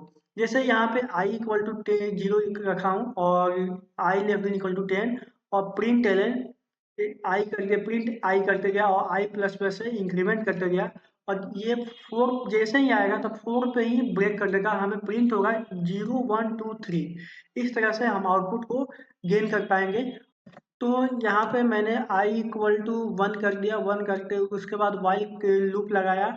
हम ब्रेक के स्टेटमेंट को समझ रहे हैं, ब्रेक क्या होता है, क्यों हम लोग ब्रेक के यूज करते हैं, तो ये हम समझ रहे हैं। और I less than equal to 10 check करें, कंडीशन कंडीशन करते हैं, चेक ट्रू होगा तो ये प्रिंट करते हैं, यहाँ पे अभी ट्रू है। और उसके बाद इंक्रीमेंट कर देगा 1 से, मतलब 1 है तो 2 हो जाएगा। उसके बाद ये चेक करेगा कि आई इक्वल टू 4 है कि नहीं, 4 नहीं है तो ये एग्जीक्यूट नहीं होगा। उसके बाद ये चला जाएगा यहाँ पे और फिर से चेक करेगा 2 जो है लेस देन है क्या 10 से, तो इस तरह से चेक करते हुए 3 तक जाएगा। और चौथे पर जैसे आएगा, चौथा जैसे होगा वो ये चेक करेगा, उसके बाद ये कंडीशन ट्रू हो जाएगा तो ब्रेक हो जाएगा, लूप को ही पूरा ब्रेक कर देगा। इस तरह से ये ब्रेक स्टेटमेंट काम करता है। तो यहाँ पे मैं रन करके देख लेता हूँ कि क्या आउटपुट है, तो 1 2 3 आएगा आउटपुट। इस तरह से ये 1 2 3 आउटपुट आ गया। तो आप लोग देखिए, अब बढ़ते हैं नेक्स्ट टॉपिक की तरफ। यहाँ पे कोटलिन कंटिन्यू स्टेटमेंट के बारे में पढ़ेंगे। कोटलिन में कंटिन्यू क्या होता है, कैसे ये ब्रेक का भाई है, वो जैसे बड़ा भाई बोलता है कि ये काम करो, कुछ छोटा भाई जो होता है वो स्किप कर देता है, उसी तरह ये कंटिन्यू भी है, स्किप करता रहता है, कुछ चीज़ें स्किप कर देगा उसके बाद चीज़ें काम करेगा, कुछ कुछ चीज़ें छोड़कर ही काम करता है। इसी तरह ये भी काम करेगा कंटिन्यू। और the continue statement break one iteration in the loop, मतलब ये एक आइटरेशन को ब्रेक कर, जैसे 1 से 10 तक हम प्रिंट करेंगे, उसमें कोई एक जब जो भी कंडीशन ट्रू होगा वो ब्रेक कर देगा, उसके बाद वो हटा देगा, मतलब वो छोड़ देगा कंडीशन, और उसके बाद नेक्स्ट को प्रिंट करना शुरू कर देगा। और ये इफ साइड कंडीशन अगर and then continue the next iteration, जैसे ही मैंने बोला था कि ये कोई भी इसमें से जब कंडीशन ट्रू होगा उसके बाद ये ब्रेक हो जाएगा, उसके बाद मतलब वो ब्रेक हो जाएगा, सॉरी उतना ही, बस वो ही प्रिंट नहीं होगा, उसके बाद आगे की चीजें प्रिंट हो जाएगा। ब्रेक कंटिन्यू में ये होता है कि जो भी कंडीशन ब्रेक में, जो भी कंडीशन ट्रू होगा उसके बाद वो एंटायर लूप ब्रेक हो जाएगा। कंटिन्यू में ब्रेक नहीं होगा लूप, कुछ चीजें कुछ वो जो कंटिन्यू होगा उस तरह से वो ब्रेक कर, मतलब वो स्किप करके नेक्स्ट चीजों को प्रिंट करना शुरू कर देगा। इस तरह से डिफरेंस हम समझ गए कि ब्रेक और कंटिन्यू में। तो चलिए बढ़ते हैं नेक्स्ट टॉपिक की तरफ और समझ लेते हैं इसके प्रैक्टिकल के बारे में भी। और जैसे यहाँ पे ब्रेक कर देंगे, तो ब्रेक करते ही सॉरी कंटिन्यू कर देंगे। कंटिन्यू करने के बाद यहाँ पे हमें आई प्लस प्लस भी करना पड़ेगा, आई प्लस प्लस, और ये स्किप कर देगा कंडीशन को, और यहाँ पे और ये केवल 4 को स्किप कर देगा, उसके बाद ये प्रिंट करता रहेगा। यहाँ पे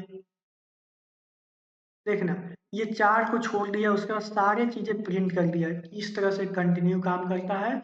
और ब्रेक काम करता है उस चीज के बाद कोई भी चीजें प्रिंट नहीं करेगा, वो भी प्रिंट नहीं करता जो चीजें काम दे जाता है। इस तरह से ये काम करता है ब्रेक और कंटिन्यू स्टेटमेंट। तो चलिए, तो चलिए समझते हैं कोटलिन एरे के बारे में। कोटलिन में एरे क्या होता है, कैसे हम लोग एरे एक नए स्पेशल टाइप के एरे मिले हैं इसमें कोटलिन में। और जैसे एरे में जो जावा में है एरे और एरे लिस्ट, वो सारे कलेक्शन इसमें भी काम करेंगे। और नहीं पढ़े होंगे तो आप लोग मैं वीडियो बना दूंगा इस चीज़ों के बारे में, आप लोग समझ लीजिएगा। नहीं तो आप जावा पढ़े होंगे तो इसमें आपको कोई दिक्कत नहीं आएगा। बस इसमें स्पेशल एरे को हम समझ रहे हैं कि क्या इसमें स्पेशल चीज़ें, न्यू चीज़ें हैं, उसके बारे में समझ लेते हैं कि इसमें क्या न्यू चीज़ें हैं। तो समझते हैं। Array is use to store multiple value. ये एरे की प्रॉपर्टी बता रहा है कि ये मल्टीपल वैल्यू के स्टोरेज करेगा सिंगल वेरिएबल में। Instead of creating separate value, मतलब बिना मल्टीपल वेरिएबल को क्रिएट किए हुए ये सिंगल वैल्यू में स्टोर करेगा। और ये एरे या फंक्शन यूज करके हम लोग इसमें और कोमा सेपरेट करके हम लोग इसमें वैल्यू को स्टोर कर सकते हैं। उसके बाद एक्सेस भी कर सकते हैं, जैसे हम लोग एरे में एक्सेस करते हैं उस तरह से इसमें भी हम एक्सेस कर सकते हैं। इंडेक्स दे करके, कोई भी इंडेक्स वैल्यू दे करके उसके बाद हम एक्सेस कर सकते हैं। तो चलिए बढ़ते हैं, इसके प्रैक्टिकल कर लेते हैं। तो यहाँ पे हम आ जाते हैं और इस कोड को कमेंट कर लेता हूँ मैं। कमेंट करने के बाद और मैं यहाँ पे एक एरे डिफाइन करता हूँ। एरे डिफाइन करने के बाद यहाँ पे मैं प्रिंट करता हूँ print Elon, print ln car dot, sorry, car of zero. मतलब जीरो इंडेक्स पर क्या है, तो कौन सी कार का नाम है जीरो इंडेक्स पर। इस तरह से हम यूज करके अब हम इंडेक्स को एक्सेस कर सकते हैं। तो देखिए यहाँ पे वोल्वो आ गया, जैसे हम जीरो पे जैसे ही एक्सेस किया। और ये जैसे हम लोग किसी अदर प्रोग्रामिंग लैंग्वेज में पढ़े होंगे एरिया कैसे एक्सेस करते हैं, उसमें इसमें भी सेम तरह से हम एक्सेस कर सकते हैं। और यहाँ पे जैसे मैं टू दूंगा तो यहाँ पे टू इंडेक्स पे कौन है, फोर्ड कार का नाम है। तो यहाँ पे आ जाएगा फोर्ड कार का नाम। और इस तरह से हम एक्सेस कर सकते हैं। तो चलिए बढ़ते हैं नेक्स्ट टॉपिक। और इसके नेक्स्ट टॉपिक मतलब इसके लेंथ के बारे में, कैसे हम लोग लेंथ प्रॉपर्टीज यूज करके हम इस पूरे एरे की लेंथ प्राप्त कर सकते हैं, इसके बारे में समझ लेते हैं। तो यहाँ पे कार, तो इसमें हम लोग कार की साइज दे करके कि इसमें साइज से लेंथ से यूज नहीं होगा, इसमें साइज दे करके हम लोग इसको इसकी लेंथ को प्राप्त कर सकते हैं कि स्ट्रिंग का जो भी एरे का लेंथ होगा उसे हम साइज कार डॉट साइज की प्रॉपर्टी यूज करके हम लोग इसकी साइज को प्राप्त कर सकते हैं कितनी साइज का है। तो ये 4 साइज का एरे है, तो ये आएगा 4 रिटर्न कर दिया यहाँ पे। और उसके बाद हम लोग प्रिंट कर लिए। तो चलिए बढ़ते हैं नेक्स्ट टॉपिक की तरफ। इसकी लेंथ को हमने प्राप्त कर लिया। उसके बाद हम फोर लूप पढ़ेंगे। फोर लूप यूज करके ये सारे एक्सेस जितने भी एलिमेंट इस एरे में है वो सारी चीज़ों को हम एक्सेस करेंगे फोर लूप का यूज करके। तो चलिए बढ़ते हैं टॉपिक नेक्स्ट टॉपिक की तरफ। तो यहाँ पे हम लोग समझते हैं ये एरे तो समझ ही गए लूप में। अब लूप को समझते हैं, लूप को यूज करके समझते हैं और कैसे हम लोग एक्सेस करेंगे इसमें ये स्पेशल टाइप के फोर लूप यूज करके। और इसमें फोर लूप एक सीन कार फिर प्रिंट एलन यूज करके हम लोग इसको एक्सेस करते हैं। तो चलिए बढ़ते हैं। तो यहाँ पे हम लोग फोर टाइप करेंगे, फोर एक्स एक्स इन कार कार्स। उसके बाद हम लोग यहाँ पे एक्स को प्रिंट करते रहेंगे, एक्स को। और यहाँ पे प्रिंट होता रहेगा। हम कर्ली ब्रेस दे भी सकते हैं, नहीं भी दे सकते हैं। यहाँ पे आप लोग कोई भी प्रोग्रामिंग लैंग्वेज का रूल पढ़े होंगे, यहाँ पे नहीं भी दे सकते हैं। तो यहाँ पे देखिए सारे एक्स जितने भी वेरिएबल हैं वो सारे, हम जितने भी कार का नाम है वो सारे हमें एक्सेस मिल गए। यहाँ पे हम यहाँ पे पहले फोर लूप में, पुराने फोर लूप में हम क्या करते थे कि हम लोग इस एक्स को भी डिफाइन करना पड़ता था कि ये किस टाइप का वैल्यू आएगा। जैसे यहाँ पे हम लोग पाइथन में ये डिफाइन नहीं करना पड़ता है कि हाँ किस टाइप का वैल्यू आएगा। उस तरह से इसमें भी हो गया, ये सिंपल हो गया है कि हमें इस तरह के डिफाइन नहीं करना पड़ेगा जब हम एनहांस फॉर लूप का यूज करेंगे। तो चलिए बढ़ते नेक्स्ट टॉपिक की तरफ। फॉर लूप के बारे में समझेंगे। अभी स्पेशल तरह के हम लोग एरे को समझेंगे फॉर लूप से। और हम स्पेशल एरे फॉर लूप को ही समझते हैं कि किस तरह से ये एरे फॉर लूप यूज होता है। तो यहाँ पे तो फॉर लूप के किस तरह से दिखेगा, तो often you use work with array, you need to loop through all of the element The loop through array element used to loop together with in operator। यहाँ पे हम लोग यूज करते हैं, या जैसे हम लोग बता दिया कि इस तरह से हम लोग लूप को यूज करते हैं। यहाँ पे एनहांस लूप को भी यूज करते हैं, जो यहाँ पे एक फॉर लूप आ गया। ये एक और लूप समझते हैं इसमें, 5 डॉट डॉट 15, ये रेंज की तरफ रेंज को बताता है कि कितने हम रेंज में हमें आउटपुट चाहते हैं। जैसे हम लोग फोर लूप जो ट्रेडिशनल लूप में यूज वो भी हम लोग यूज कर सकते हैं। हम न्यू मॉडर्न टाइप के फोर लूप को यूज करते हैं इसमें, और समझते हैं इस तरह के लूप को। और जैसे 5 डॉट डॉट, तो यहाँ पे चेक करते हैं कि हाँ कोई चीज़ एग्जिस्ट करता है कि नहीं इसमें। तो ये भी चेक करके समझ लेते हैं कि वोल्वो जो कार है इसमें एग्जिस्ट करता कि नहीं है। इस चीज को हम समझ लेते हैं। If if Volvo dot in car, मतलब वोल्वो इन कार, मतलब वोल्वो जो स्ट्रिंग है इस कार में, इस एरे में प्रेजेंट है कि नहीं, इसके बारे में समझते हैं। और यहाँ पे प्रिंट करेगा, एग्जिस्ट करेगा तो प्रिंट करेगा, print if print ln exist. अगर ये एग्जिस्ट नहीं करेगा,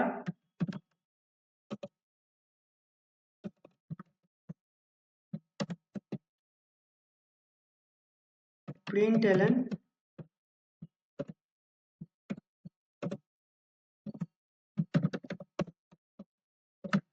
एग्जिस्ट, नॉट एग्जिस्ट। यहाँ पे एन छूट गया है। तो यहाँ पे मैं रन करता हूँ तो देखना आप, ये आउटपुट प्रिंट होगा, ये वोल्वो एग्जिस्ट करता है तो यहाँ पे एग्जिस्ट आ गया। इस तरह से हम लोग इस तरह से चेक भी कर सकते हैं कि एरे में अवेलेबल है कि नहीं। और इस तरह से हमें आउटपुट जनरेट कर लिया। तो चलिए बढ़ते हैं नेक्स्ट टॉपिक की तरफ। तो यहाँ पे कोटलिन फंक्शंस क्या होते हैं, कोटलिन में फंक्शंस क्या होता है, कितने तरह के, ये अलग जो भी आप लोग पहले भी प्रोग्रामिंग जो भी पढ़े होंगे, नहीं भी पढ़े होंगे, तो इसमें मैं बता देता हूँ कि कोटलिन में फंक्शन बस ये अदर प्रोग्रामिंग लैंग्वेज की जैसा है, बस इसमें कुछ कीवर्ड, कुछ सिंटेक्स चेंज हो गए हैं बस, लेकिन वो उसी तरह से एग्जीक्यूट होगा। और ये किसी क्लास के अंदर नहीं होगा। ये केवल फंक्शन आप मेन लिखेंगे उस क्लास में, जो भी आप क्लास बनाएंगे वो क्लास के अंदर नहीं होगा, और वो एग्जीक्यूट हो जाएगा। तो इस तरह से हम समझते हैं कि कोटली में फंक्शन क्या होता है। और function is a block of code, मतलब फंक्शन एक ब्लॉक ऑफ कोड होता है जो only runs when it called, मतलब ये जब आप कॉल करेंगे ना तभी ये रन होगा। ये ब्लॉक ऑफ कोड होता है। You can pass the data known as parameter, जब आप कोई डेटा पास करते हैं पैरामीटर में तो ये बोलते हैं उसको एक पैरामीटर, मतलब जब डेटा पास है तो पैरामीटर इन अ फंक्शन। और function are used to perform certain action, मतलब ये किसी भी एक्शन को जल्दी से परफॉर्म करने के लिए यूज होता है। And they also known as method, इसको एक मेथड भी बोलते हैं, फंक्शन दोनों एक ही बात होती है। और आप लोग सी लैंग्वेज, सी प्लस प्लस पढ़े होंगे, इसमें फंक्शंस बोलते हैं। और जावा स्क्रिप्ट में फंक्शन बोलते हैं, लेकिन इसमें हम लोग मेथड भी बोलेंगे, फंक्शन भी बोलेंगे। जावा में हम लोग मेथड सबसे ज़्यादा बोलते हैं, फंक्शंस कम बोलते हैं, लेकिन इसमें मेथड फंक्शन दोनों बोल सकते हैं। इस तरह से ये कोटलिन प्रोग्रामिंग को डिजाइन किया गया है। और इसमें कितने तरह के फंक्शन होते हैं, दो तरह के फंक्शन होते हैं। यूजर डिफाइंड जो प्री डिफाइंड है, जो so it run turn out already known as what function is, you have using the function whole time, मतलब आप जब भी फंक्शन यूज, जब भी आप यूज किए होंगे, आप फंक्शन इनबिल्ट यूज किए होंगे, जो मेन मेथड हो गया, मेन फंक्शन हो गया, प्रिंट फंक्शन हो गया, ये इनबिल्ट फंक्शन जो है ये जावा कोटलिन ने दिया है ऑलरेडी, जो इसमें बना हुआ है वो फंक्शन दिए हैं। और हम खुद का भी फंक्शन बना सकते हैं। तो अभी हम प्री डिफाइंड फंक्शन पे डिफाइन ध्यान देते हैं। तो इसमें predefined function print ln हो गया और मेन हो गया, इस तरह से फंक्शन। तो अब मैंने बोला था दो तरह से फंक्शन होते हैं, जो आप खुद बनाते हैं और कुछ इनबिल्ट फंक्शन होते हैं। तो इसमें हम लोग, आप लोग खुद फंक्शन कैसे बना सकते हैं उसके बारे में समझने वाले हैं कि कैसे हम लोग अपना खुद का फंक्शन बना करके हम किसी को जब कॉल करेंगे तो वो कैसे काम को एग्जीक्यूट कर, कैसे परफॉर्म करेगा, उस चीज़ को हम समझेंगे।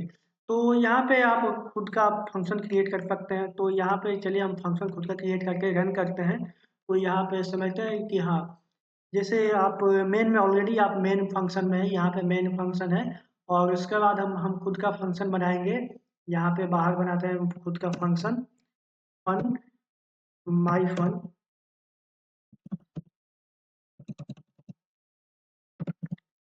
माई फंक्शन। आप इस तरह से नाम दे, कुछ भी नाम दे सकते हैं और यहाँ पे आप दे करके यहाँ पे आप लोग कॉल कर सकते हैं। यहाँ पे माई फंक्शन दे दिया नाम और यहाँ पे प्रिंट एलन,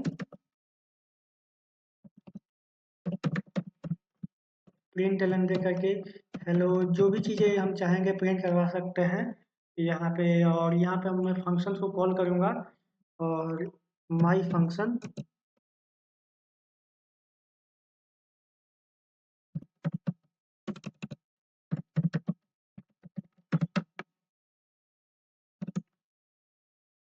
ये मैंने कॉल कर दिया, उसके बाद रन करूँगा।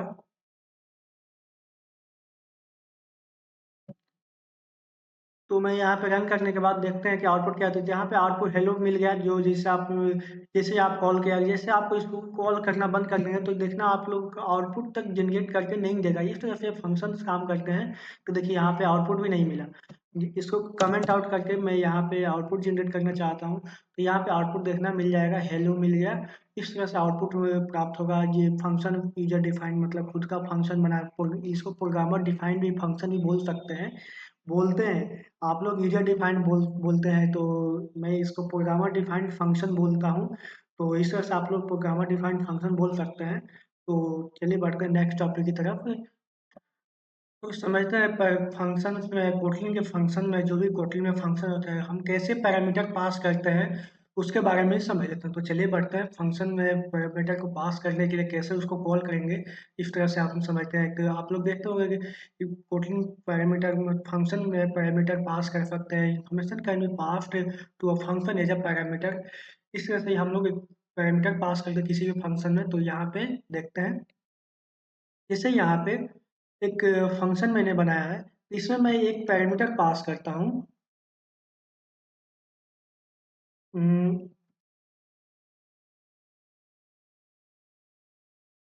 नेम पास कर लेता हूँ,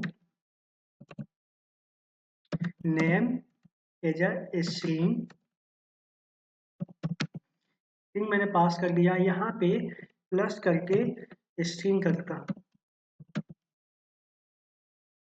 सॉरी नेम, नेम कर दिया। उसके बाद यहाँ पे हमें पैरामीटर भी देना पड़ेगा। इस तरह के पैरामीटर कोई भी नाम दे सकते हैं, जैसे नाम आपने दिया, जैसे मैं नाम देता हूँ। नाम देने के बाद यहाँ पे प्रिंट करता हूँ, नाम देखिए यहाँ पे हेलो अजय आ गया। मैं यहाँ पे कंकेटिनेट हो गई है यहाँ पे, और इसको स्पेस दे करके उसके बाद देखता हूँ, तो रन किया तो यहाँ पे देखना कि हेलो अजय आ गया। इस तरह से इसमें हम पैरामीटर पास कर सकते हैं किसी भी फंक्शन में। अब यहाँ पे कोटलिन के फंक्शन में कैसे हम लोग कोई वैल्यू को रिटर्न करेंगे फंक्शन से, तो चलिए इसके बारे में समझ लेते हैं। तो यहाँ पे मैं प्रैक्टिकल में करते हैं कि हाँ कैसे हम लोग फंक्शन को भी से भी रिटर्न करा सकते हैं कुछ भी। तो यहाँ पे मैं इसको कमेंट कर दिया और यहाँ पे मैं एक फंक्शन बना लेता हूँ। यहाँ पे जो एक कोई नंबर होगा, वो नंबर में कुछ ऐड करके हमें रिटर्न करेगा। यहाँ पे फंक्शंस कर फन नंबर नम दे दिया यहाँ पे, और यहाँ पे मैं इन नम देता हूँ एन कोलन इंट। और जब आप रिटर्न करना चाहेंगे यहाँ पे, तो आप कोलन दे करके, यहाँ पे कोलन दे के इंट लिख देंगे, तो यहाँ से कुछ वैल्यू इसका रिटर्न टाइप हो गया। और यहाँ से हम लोग रिटर्न कर सकते हैं। और यहाँ पे मैं कुछ वैल्यू आया उसको मैं रिटर्न करूँगा, रिटर्न करूँगा। और यहाँ पे कुछ ऐड करके रिटर्न करूँगा, एन प्लस 5। इस तरह से मैं रिटर्न करके रिटर्न करूँगा यहाँ पे। और मैं इसको फंक्शंस को कॉल करता हूँ और पैरामीटर पास करता हूँ नम में। अब मैंने 4 पास कर दिया, 4 पास करने के बाद रन करता हूँ। देखिएगा इसका आउटपुट क्या आएगा। यहाँ पे इसकी आउटपुट अभी शो नहीं किया, क्योंकि हमने कुछ बस कॉल तो कर दिया, लेकिन इसको मैंने कैच भी नहीं किया। तो यहाँ से हम वैर करके वेरिएबल वैल्यू भी ले सकते हैं। वैल्यू मिल रहा है तो वैल्यू हमें आसानी से यूज़ करना चाहिए। एन कर लिया इक्वल टू, और यहाँ पे प्रिंट एलन प्रिंट करता हूँ।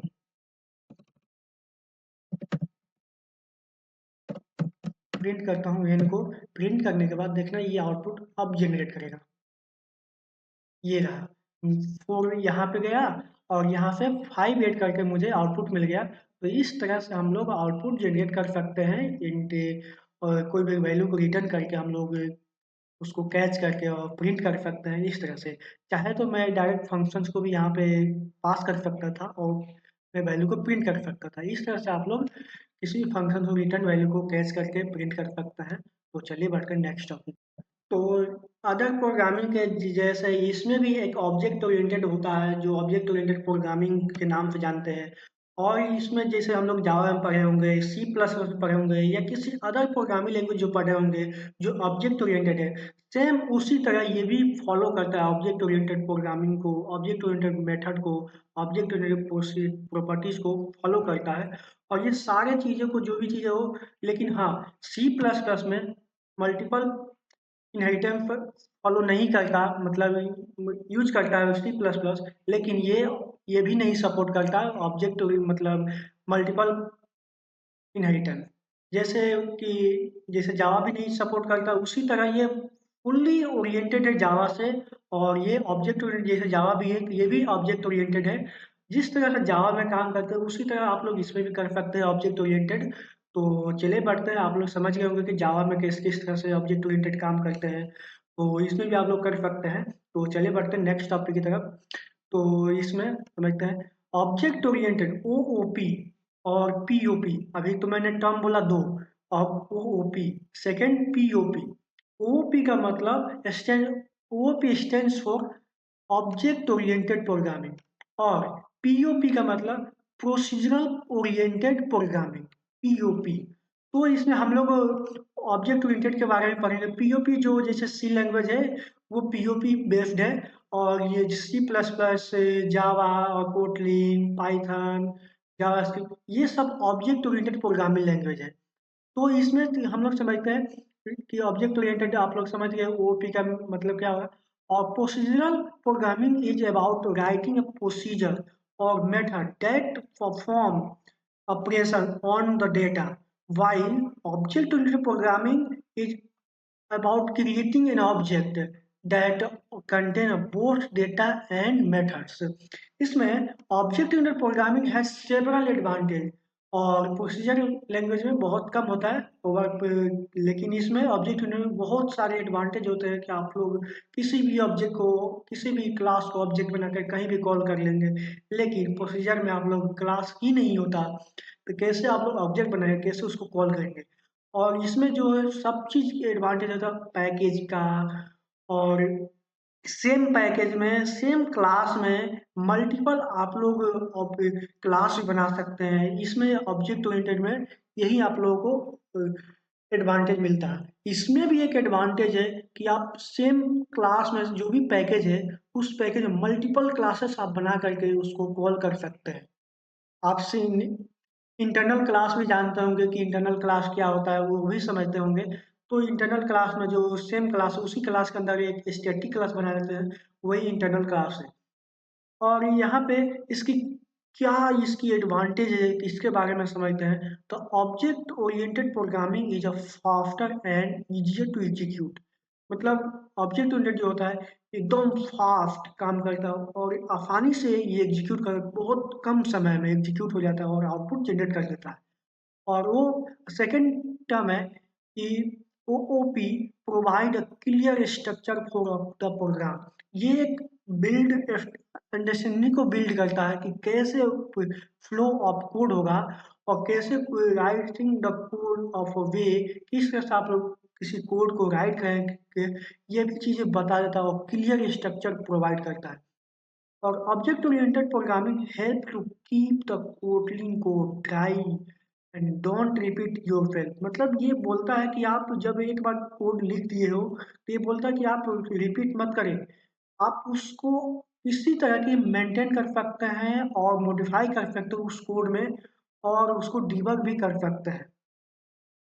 और यहाँ पे object oriented make it possible to create full reusable application with less code and shorter development time. मतलब ये पॉसिबल इतना आसान हो गया है कि और इतना रियूजेबल कोड को देता है कि आप आसानी से इसको आप लोग लेस कम से कम कोड में और शॉर्टर कम से कम टाइम में आप लोग किसी भी प्रोजेक्ट को किसी भी एप्लीकेशन को बना सकते हैं। इस तरह से इसमें एडवांटेज मिलती है।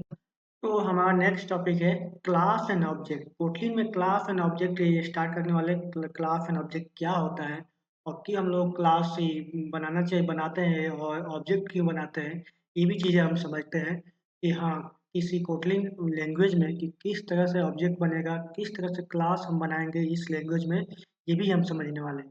तो इसमें everything is Kotlin associated with class and object. मतलब जो भी होगा कोटलिन में वो क्लास एंड ऑब्जेक्ट के थ्रू ही एसोसिएट रहेगा और along with properties and function. मतलब वो उसकी जो अब क्लास होगा उसमें प्रॉपर्टीज एंड फंक्शन होंगे और और किसी भी ऑब्जेक्ट का क्लास इंस्टेंस होता है, क्लास का इंस्टेंस होता है कोई भी ऑब्जेक्ट। और इसमें जो भी चीज़ें होती है और इसमें क्लास में प्रॉपर्टीज एंड मेथड और फंक्शन जो भी चीज़ें एक पैकेट की तरह भरे भरे हुए रहते हैं इसमें। और इसको हम यूज़ करके अब और रियल लाइफ में बता दे रहा हूँ, a car is an object. मतलब जब जो कार आप लोग रियल में देखते हैं, जो भी आप चलते हुए जो भी चीज़ें देखते हैं, वो एक अपने आप में एक ऑब्जेक्ट है। उसकी कुछ प्रॉपर्टीज होंगी, कुछ फंक्शन होंगे, मतलब कुछ काम कर रहा होगा।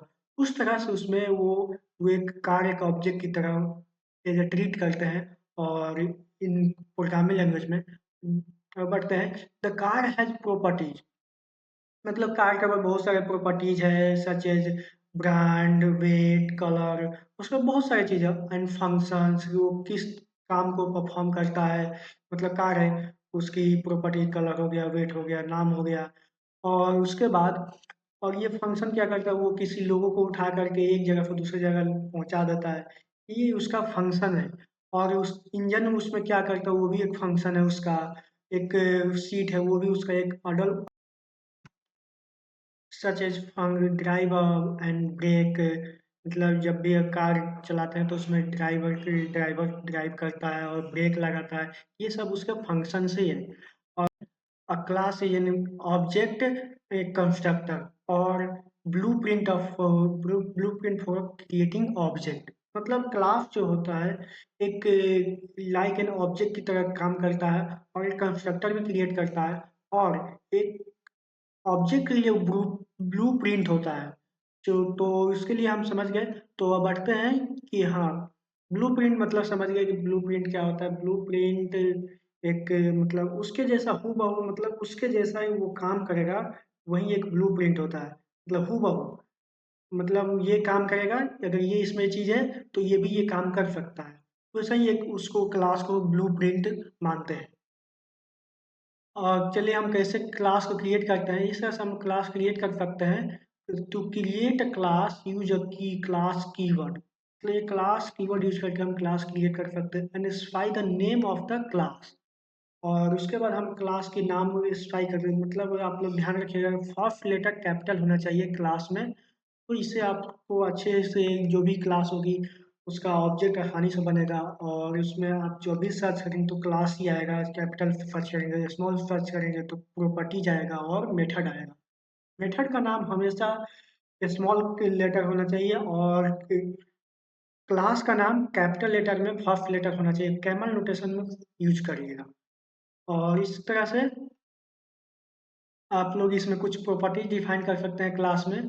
तो कार की ब्रांड हो गई, मॉडल हो गया और ईयर हो गया, मतलब किस ईयर में लॉन्च हुआ था, ये उसकी ब्लूप्रिंट हो गया। तो अब बढ़ते हैं नेक्स्ट टॉपिक की तरफ। एंड इसकी जो भी एग्जांपल होगी उसके देख करके हम समझेंगे कैसे हम लोग क्लास क्रिएट कर सकते हैं, उसको कैसे एक्सेस करेंगे और उसको। तो हम लोग इस तरह से हम लोग किसी प्रॉपर्टी को डिफाइन करें क्लास में, क्लास बना करके उसको उसका ऑब्जेक्ट बना करके यहाँ पे इन कोटलिन में हम लोग न्यू कीवर्ड के थ्रू हम लोग ऑब्जेक्ट नहीं बनाते इसमें, और इसमें डायरेक्ट हम लोग किसी ऑब्जेक्ट का नाम लेते हैं, किसी क्लास का नाम लेते हैं, पैरामीटर पास कर जो भी कंस्ट्रक्टर होगा उसका डिफ़ॉल्ट कंस्ट्रक्टर इसमें भी होता है, और इसको हम कॉल करके और इसको हम वेरिएबल में डिसाइन असाइन करके उसकी जो भी ऑब्जेक्ट की प्रॉपर्टी है उसको एक्सेस कर उसमें ऑब्जेक्ट मतलब जो भी वैल्यू होगा उसको भर करके उसको एक्सेस कर लेंगे। इस तरह से हम लोग किसी भी क्लास में किसी भी प्रॉपर्टीज बना करके इसमें हम मेथड भी बना सकते हैं, तो बना अभी तो नहीं बनाया, बस इसमें ये ट्रेडिशनल वे में मैंने बना दिया, और ये मॉडर्न वे में आप लोग कभी भी गेटर फेटर मेथड बना करके ही इसको आप लोग एक्सेस एक्सेस कीजिएगा किसी भी वैल्यू को। इस तरह से हम लोग क्लास की ऑब्जेक्ट बना दिए, और क्लास एंड ऑब्जेक्ट, और जो भी क्लास बना करके ऑब्जेक्ट हमने बनाया उसका ऑब्जेक्ट से हम किसी प्रॉपर क्लास की प्रॉपर्टी को एक्सेस कर लिया। अब मेथड भी एक्सेस करते हैं इस तरह से। तो हमने कुछ कंस्ट्रक्टर के बारे में बताया, जो कंस्ट्रक्टर जो होता है वो कंस्ट्रक्टर भी बना सकते हैं किसी भी क्लास का। तो अभी हम उसी टॉपिक को पढ़ने वाले हैं ऑब्जेक्ट ओरिएंटेड में, प्रोग्रामिंग में। तो कोटलिन का ऑब्जेक्ट ओरिएंटेड में, तो कोटलिन कंस्ट्रक्टर के बारे में पढ़ते हैं। In previous chapter we created an object of a class and side properties inside the class. हम लोगों ने कुछ उसमें प्रॉपर्टीज को बनाया और उसको उसको एक्सेस किया। और कंस्ट्रक्टर लाइक स्पेशल फंक्शन, मतलब वो एक कंस्ट्रक्टर के पास वो स्पेशल फंक्शन होता है जो क्लास का, and is defined by using two parenthesis.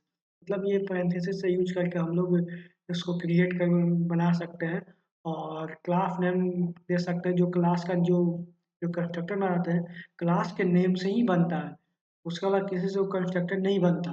तो you can specify the properties inside the parametric parenthesis like passing parameter into a regular function।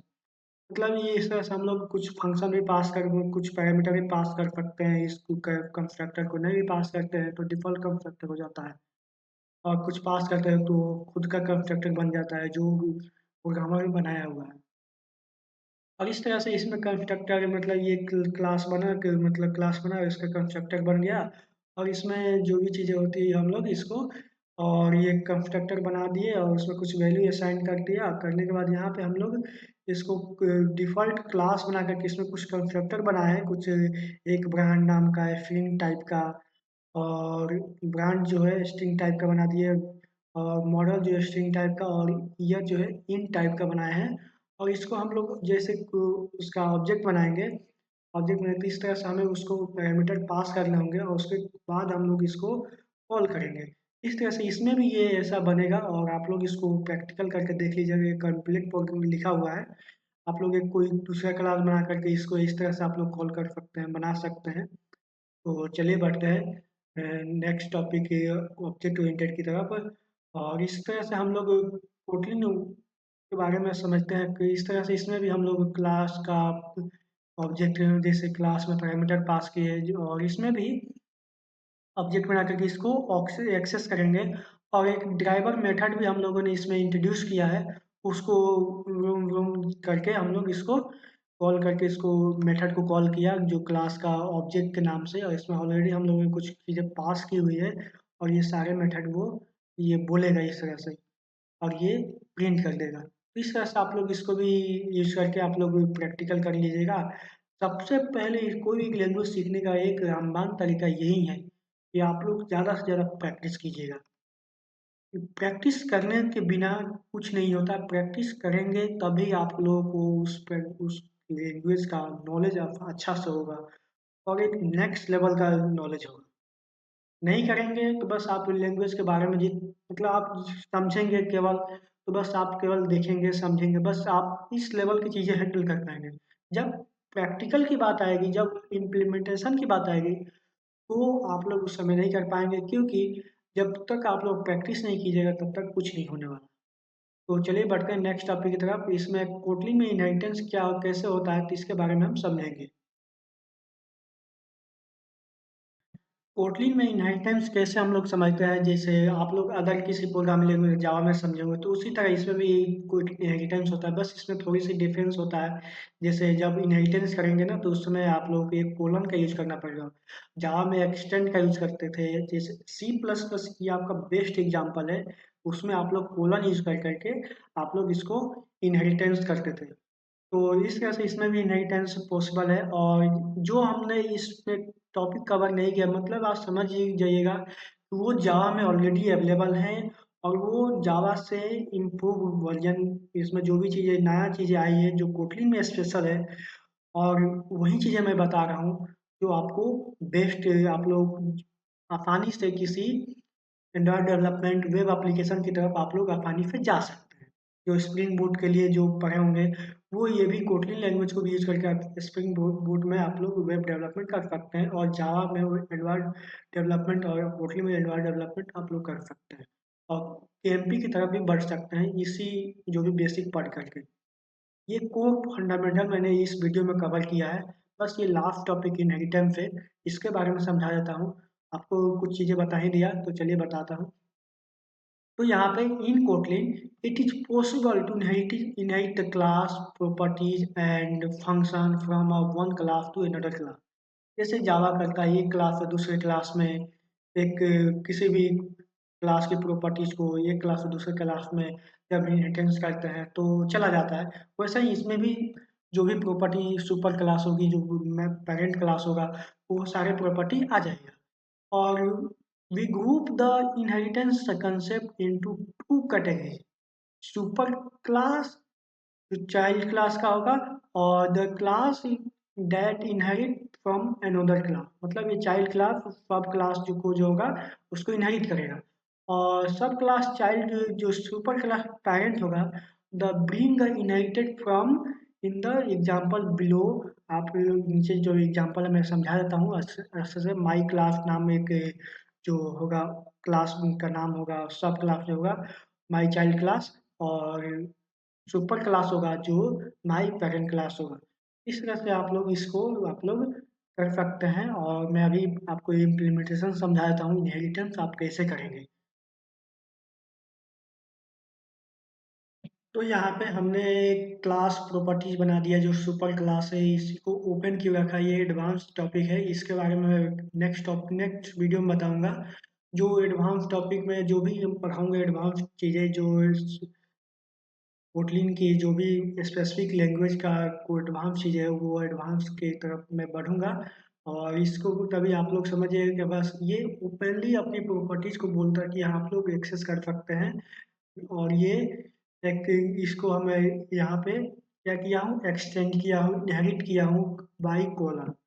और दूसरा क्लास मारुति सुजुकी जो है, ये इसकी प्रॉपर्टीज को इनहेरिट कर रही है, इनहेरिट कर रही है, ये एक्सेस भी कर पा रही है उसकी। और इस मेथड को मैंने इस मेथड को पास कर दिया। और इसको पास करने के बाद यहाँ पे मैं इसका ऑब्जेक्ट बनाया, ऑब्जेक्ट बना करके मारुति सुजुकी उसका ऑब्जेक्ट बना करके यहाँ पे मैं उसको कॉल कर रहा हूँ। कॉल करने के बाद यहाँ पे कॉल करने और यहाँ पर मैं इसको रन करता हूँ, तो रन करने के बाद मुझे आउटपुट मिलेगा। देखिएगा आप लोग आउटपुट क्या क्या मिला। ये फोल्ड मुस्टैक, सॉरी यहाँ पे प्लस आ गया। फिर से रन करता हूँ यहाँ पे देखना ये फोल्ड मिस्टेक अटेन इस तरह के आउटपुट हमें प्राप्त हुआ। तो बढ़ते हैं नेक्स्ट टॉपिक की तरफ कोटली में।